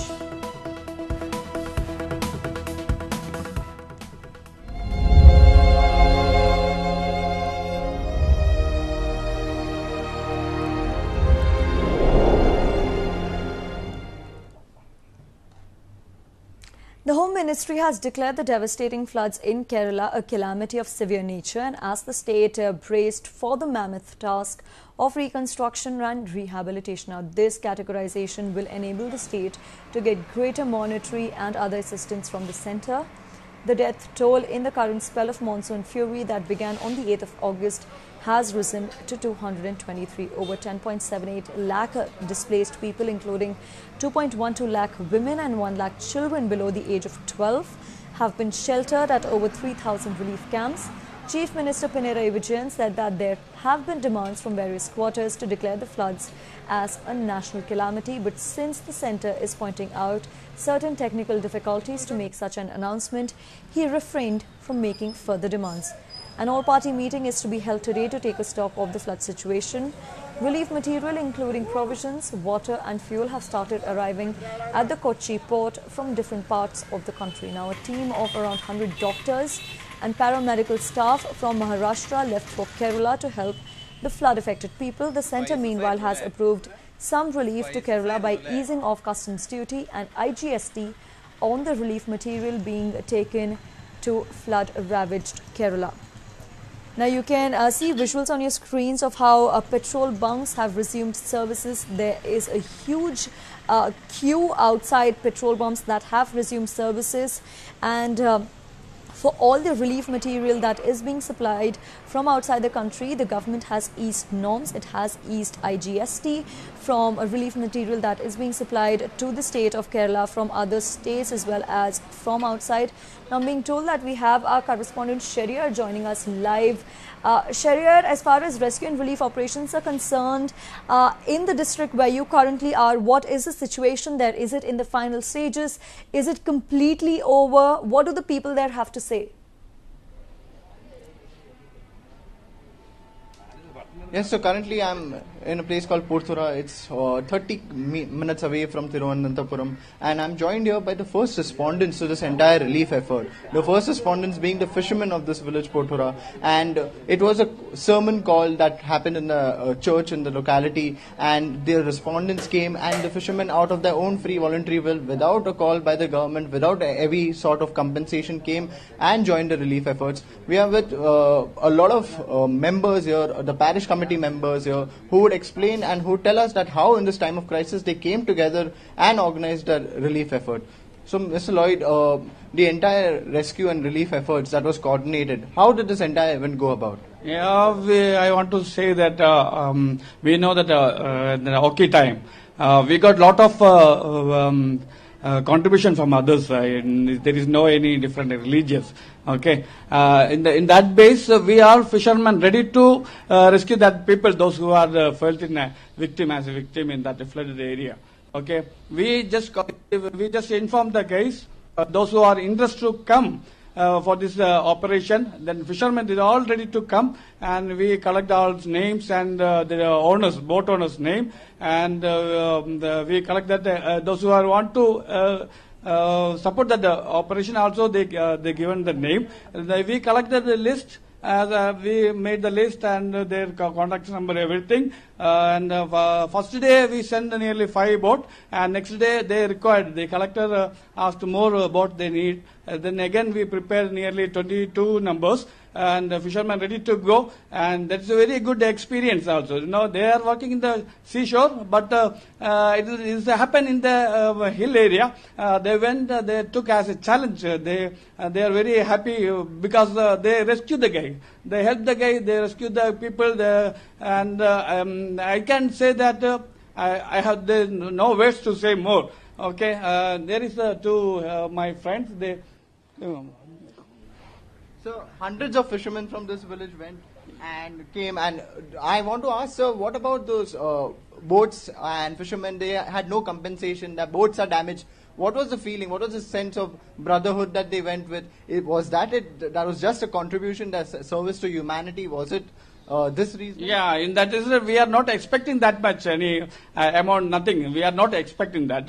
Even though the government declared that those who felt that, those who damaged that boat or engine, they are ready to pay the amount. The government already declared, and we just collect we know already this is the boat we can use in the sea only. But in that situation, we went there, and it is there is the small ways only. This is not a big area, and there is chances to damage our boat. We already informed the government that this mission and boats are damaged. We already informed the Tahsildar and village officer, and they said they are ready to pay. They are ready to give the compensation, and people. It will take time for the temporary with the parish. We are ready to pay some amount for the timing. Then that will be help to our fishermen. Okay. So you were saying about the fact that these are a couple of fishermen that are there joined with you who went for the rescue effort. So could you ask them about their experience about leaving their livelihoods behind and going on the rescue effort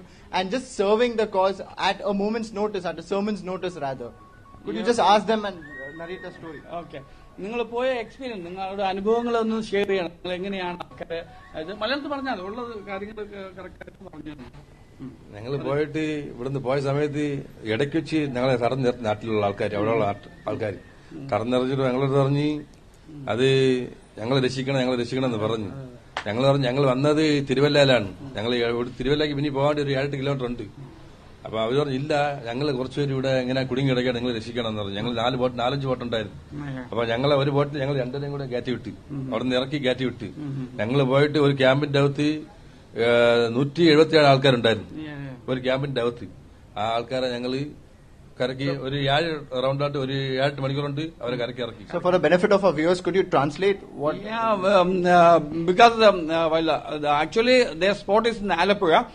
In between that, people are asking to rescue us. Don't go there because everybody needs that boat and everything. In that because their force, they unfortunately they had to be there, and they went there. They rescued at least nearly 307 guys. They rescued that from that area accidentally. Both of went in that one boat only. During that period, there happened some accident also. Yes, sir. The damage to the boats, any help from the government at that particular point of time when they were out there rescuing? Yeah, and that time only, because we don't want to explain that much things, because this is the thing, we need to help the people only. We don't want to argue. We don't want to argue to get the compensation. This is the time not for the asking. It's not good to ask the compensation, but we are happy we rescue that all guys, people. And the government, they know very well. Government says that this is the what we can say, as a signium, they done as those who done our what we can say now services. Okay. Anything else more? No. Yes, sir. So here we are with the fishermen there who are the first respondents to the relief call, and as we can see, they have just come here in the morning after the rescue operations coming to an end. These are the boats that are lined up, and now they'll go about the normal livelihood. Out of that also, we have heard from the committee members that they have decided to put aside a particular sum of money that they'll earn for the next 2 days to contribute to the relief effort. So first they are a part of the relief effort, and now even at the back end of it, they want to also contribute monetary assistance towards the relief effort. How truly amazing, Shahryar. Fishermen have truly emerged as the unsung heroes. They say they don't need a compensation. They say that they only wanted to help their brothers and sisters stranded in different locations.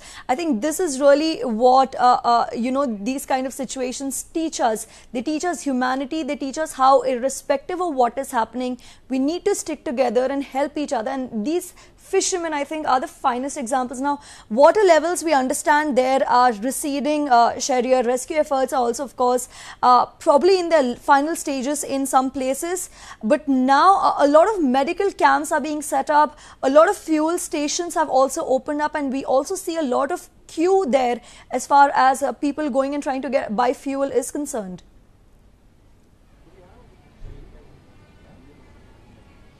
Yes, so slowly normalcy is assuming throughout the state of Kerala. We can still hear reports that perhaps because of the landslides, the roads have been destroyed in Idukki, and to reach people in Idukki and several interior parts of Chenangoor is a problem. But these are 2 or 3 isolated pockets where the government is working hard towards the reconstruction of it. As you rightly pointed out, healthcare is a very important issue, and the government has already made sure that 6 primary healthcare officials would be attached to each panchayat. So the implementation of this has to start. And the water levels have receded. The rescue efforts have almost completely finished, and now is the time to take the step forward and to make sure that the health measures that the government has planned, and there's no spread of waterborne diseases, there's no spread of leptospirosis, and the government is also taking measures and has asked for aid in terms of making sure that the water that will be stagnated, in making sure there are bleaching agents there, and making sure that there's no spread of malaria or dengue that can go about, and that can cause an outbreak. So this is the next step of rehabilitation project that the government has planned out, and 3 more important criteria is: the first is the fact that the roads need to be constructed, second is the primary healthcare workers there, and third is the assistance of medical supplies, even bleaching agents, so as to prevent any sort of outburst of waterborne diseases of malaria or dengue. Shahryar, when we talk about, preventing these waterborne or airborne diseases, another very important thing is if there are enough or well-equipped hospitals in the state, because if a situation does come up where you have people maybe contracting some kind of a disease, you need to be, you need to have all these things in place. You need to be well-equipped. You need to have enough hospital beds. You need to have enough doctors and nurses on the ground. You need to have medicines. So what is the state of all of this?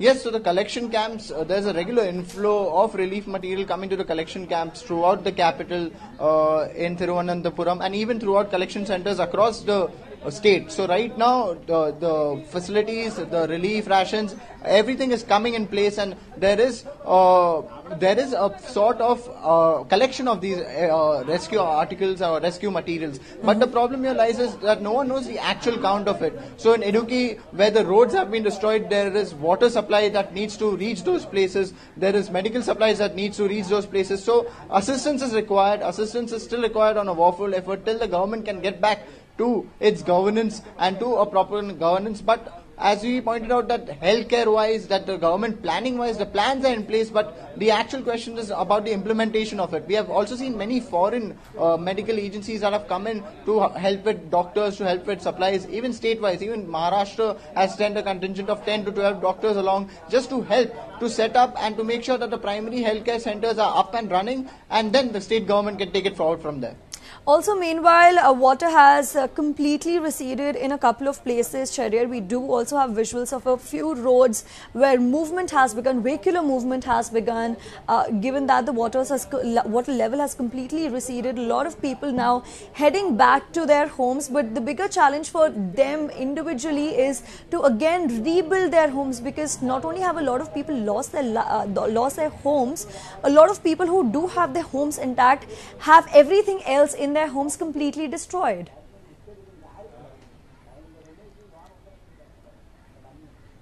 Yes, that's a big challenge. As you pointed out, that from the relief camps, the people have to go back to the homes where they belong, to the districts where they belong, and they have to start their normal life again. Now, most of these homes are destroyed or flooded, or they are not structurally good enough for stay. So this is where the government has also made sure that there are committees formed on a local level that would go and conduct a structural audit. Also, they will make sure that no accidents that is caused by, resuming the services of electricity could be, put down or, lowered, because of the fact that if the electricity and if an electricity shock comes in, it might lead to a fatal accident. So those are the things that the government is firmly concentrating on. First, these local bodies will go there, they will inspect the particular locality, they will inspect the particular area, and then they would decide on the fact that whether it's worthwhile for people to return. But the concentration is to make sure that these people on relief camps get the maximum rations, get all the medical essential commodities that they require, and then slowly they will move towards the districts and towards their homes that they had resided in. Also, the government has made sure that life insurance corporations, the insurance companies also do not trouble the people with the documentation of their previous documents, their house documents, their property documents, and their proper departments that are set up, their proper offices that will set up, that will dispense the funds at the earliest. Right, Sharir, thanks for joining us and bringing us those updates. We'll keep coming back to you for more. And we have some latest visuals coming to us right now of different medical camps that are being set up across the state. Now, remember, during a press conference a day earlier, Union Health Minister J.P. Nadda said that about 3,575 medical camps have been set up across Kerala, and this is also very specifically to monitor that there is no outbreak of any disease, because given the situation there, the state is prone to a possible outbreak of any waterborne or airborne diseases, and over 3,000 medical camps have been set up to prevent an outbreak of these diseases. So far, there has been no report of any outbreak, but there possibly could be. Now, a lot of doctors from different states have also voluntarily come down to the state of Kerala to extend their services, and you can see visuals playing out on your screens about how essential medical supplies are also being sent to the state of Kerala. These will be used at the medical centers, and the government is also very closely monitoring the situation there to make sure that they are able to prevent any possible outbreak of any diseases. Now, it was just yesterday when about 8 bodies were also recovered from different areas in the state, and health officials have now also begun collecting bloated carcasses of domestic animals which surfaced after water levels started receding.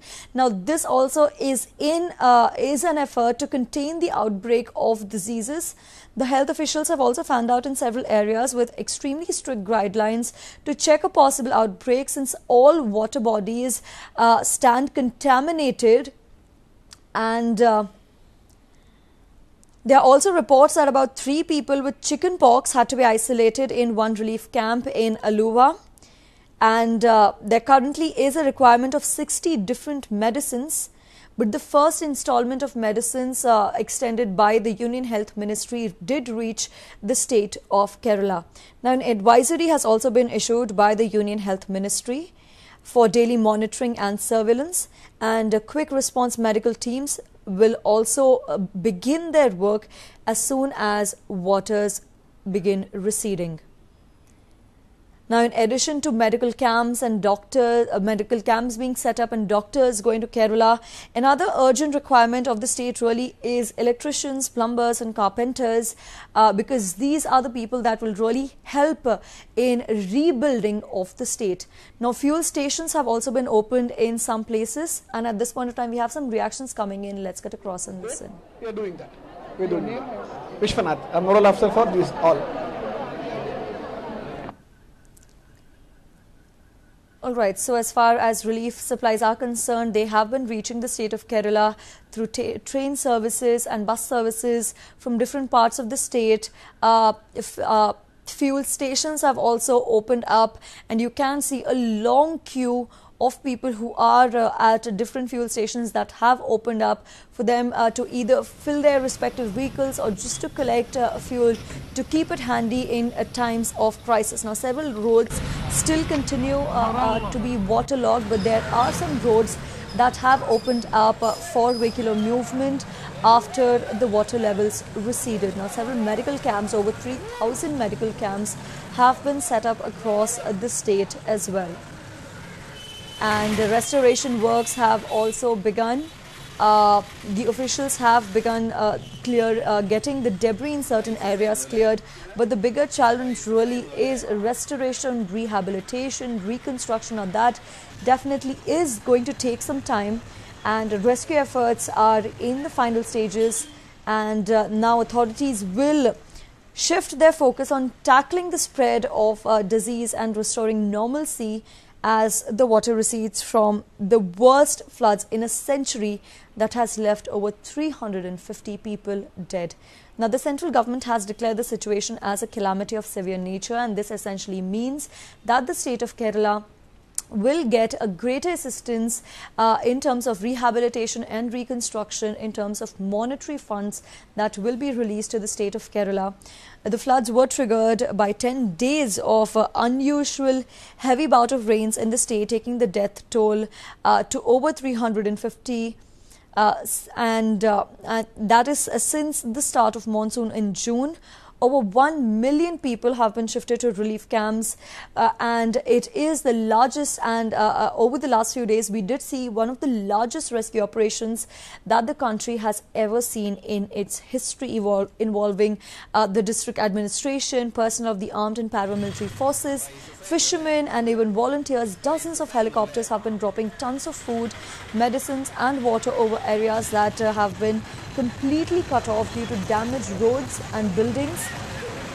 And Kerala Chief Minister Pinarayi Vijayan has also said that the rescue operation has almost been completed, and top priority will be given to restoring normalcy in crippled area. Now, you can see visuals of how the rescuers have been supplying relief material to those stranded in remote locations. They have been airdropping food and medicines and water in over areas that have been cut off due to damaged roads and buildings. And several relief camps are also inundated in certain locations. Water is being supplied, medicines are being supplied, food are being supplied, and other basic essentials are also being supplied to those who are who remain displaced, who have been put up at over 3,000 relief camps across the state, and those are the visuals of them playing out on the screens at the moment.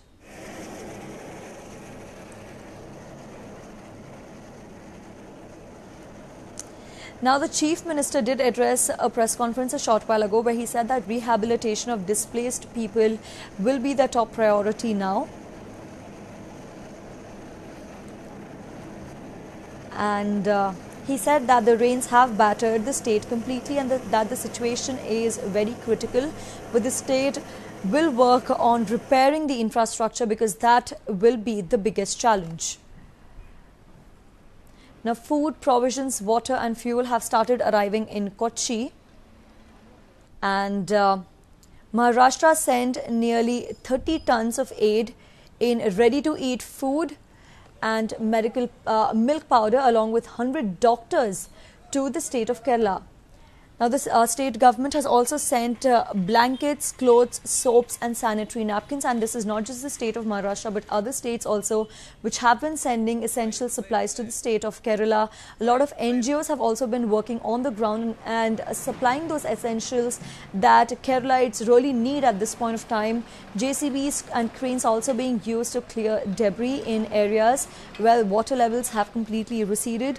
Bleaching powder is being sent to disinfect water, because water stands contaminated in most parts of the state, and restoration work is under progress.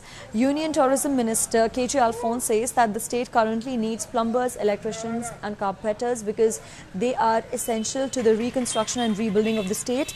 And efforts are also on to restore electricity, because electricity snapped off at nearly 90% of the state, and efforts are currently also on to restore electricity. Now, Indigo Airlines service will operate about 3 additional daily relief flights to Kochi, And train services have also resumed between Thiruvananthapuram and Ernakulam. Now remember, on Sunday, first train service did resume, and there is train connectivity in certain districts. And there is also partial resumption of train services between Thiruvananthapuram, Chennai, Mumbai and Bangalore. Now, Karnataka State Road Transport Corporation has also begun inter-state bus services. About 100 doctors and paramedics have left for Kerala from the state of Maharashtra. Nearly 90 batches of medicines will reach Kerala as well. And about over 3,000 medical camps have been set up across the state, and close to 4,000 health camps have been set up in the state. Now, the top priority will also be to prevent any outbreak of waterborne or airborne diseases, and the Chief Minister says rehabilitation of displaced people will also be their top priority. He said that the government will be providing basic needs to the people, and that the state will submit a fresh assessment report to the centre. Food, provisions, water and fuel have also started arriving in Kochi.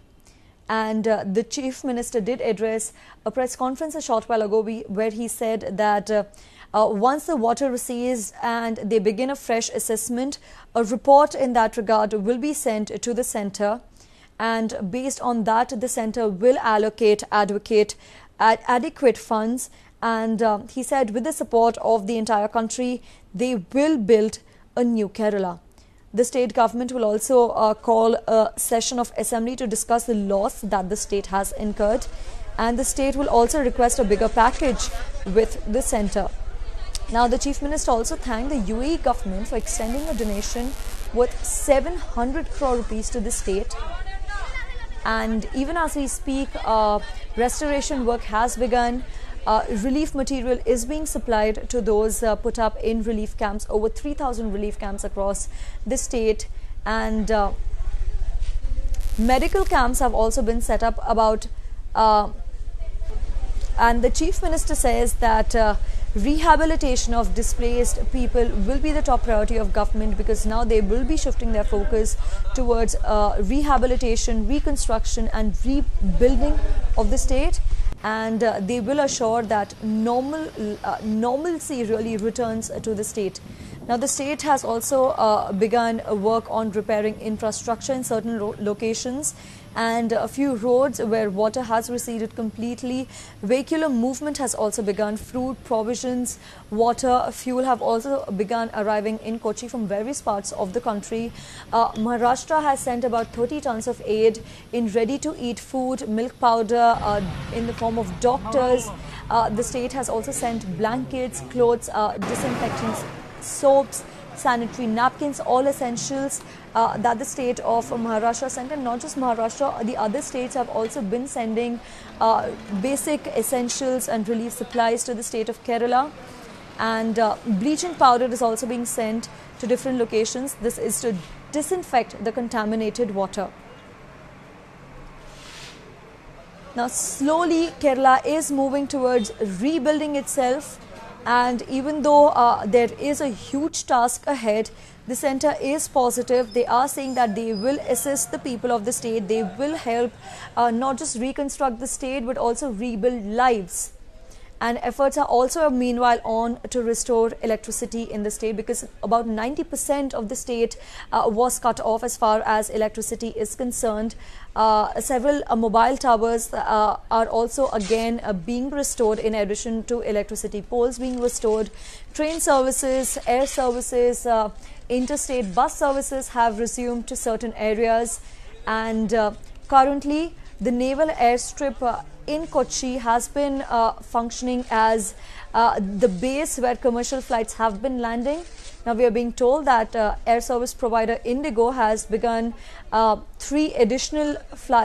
3 additional flights as well.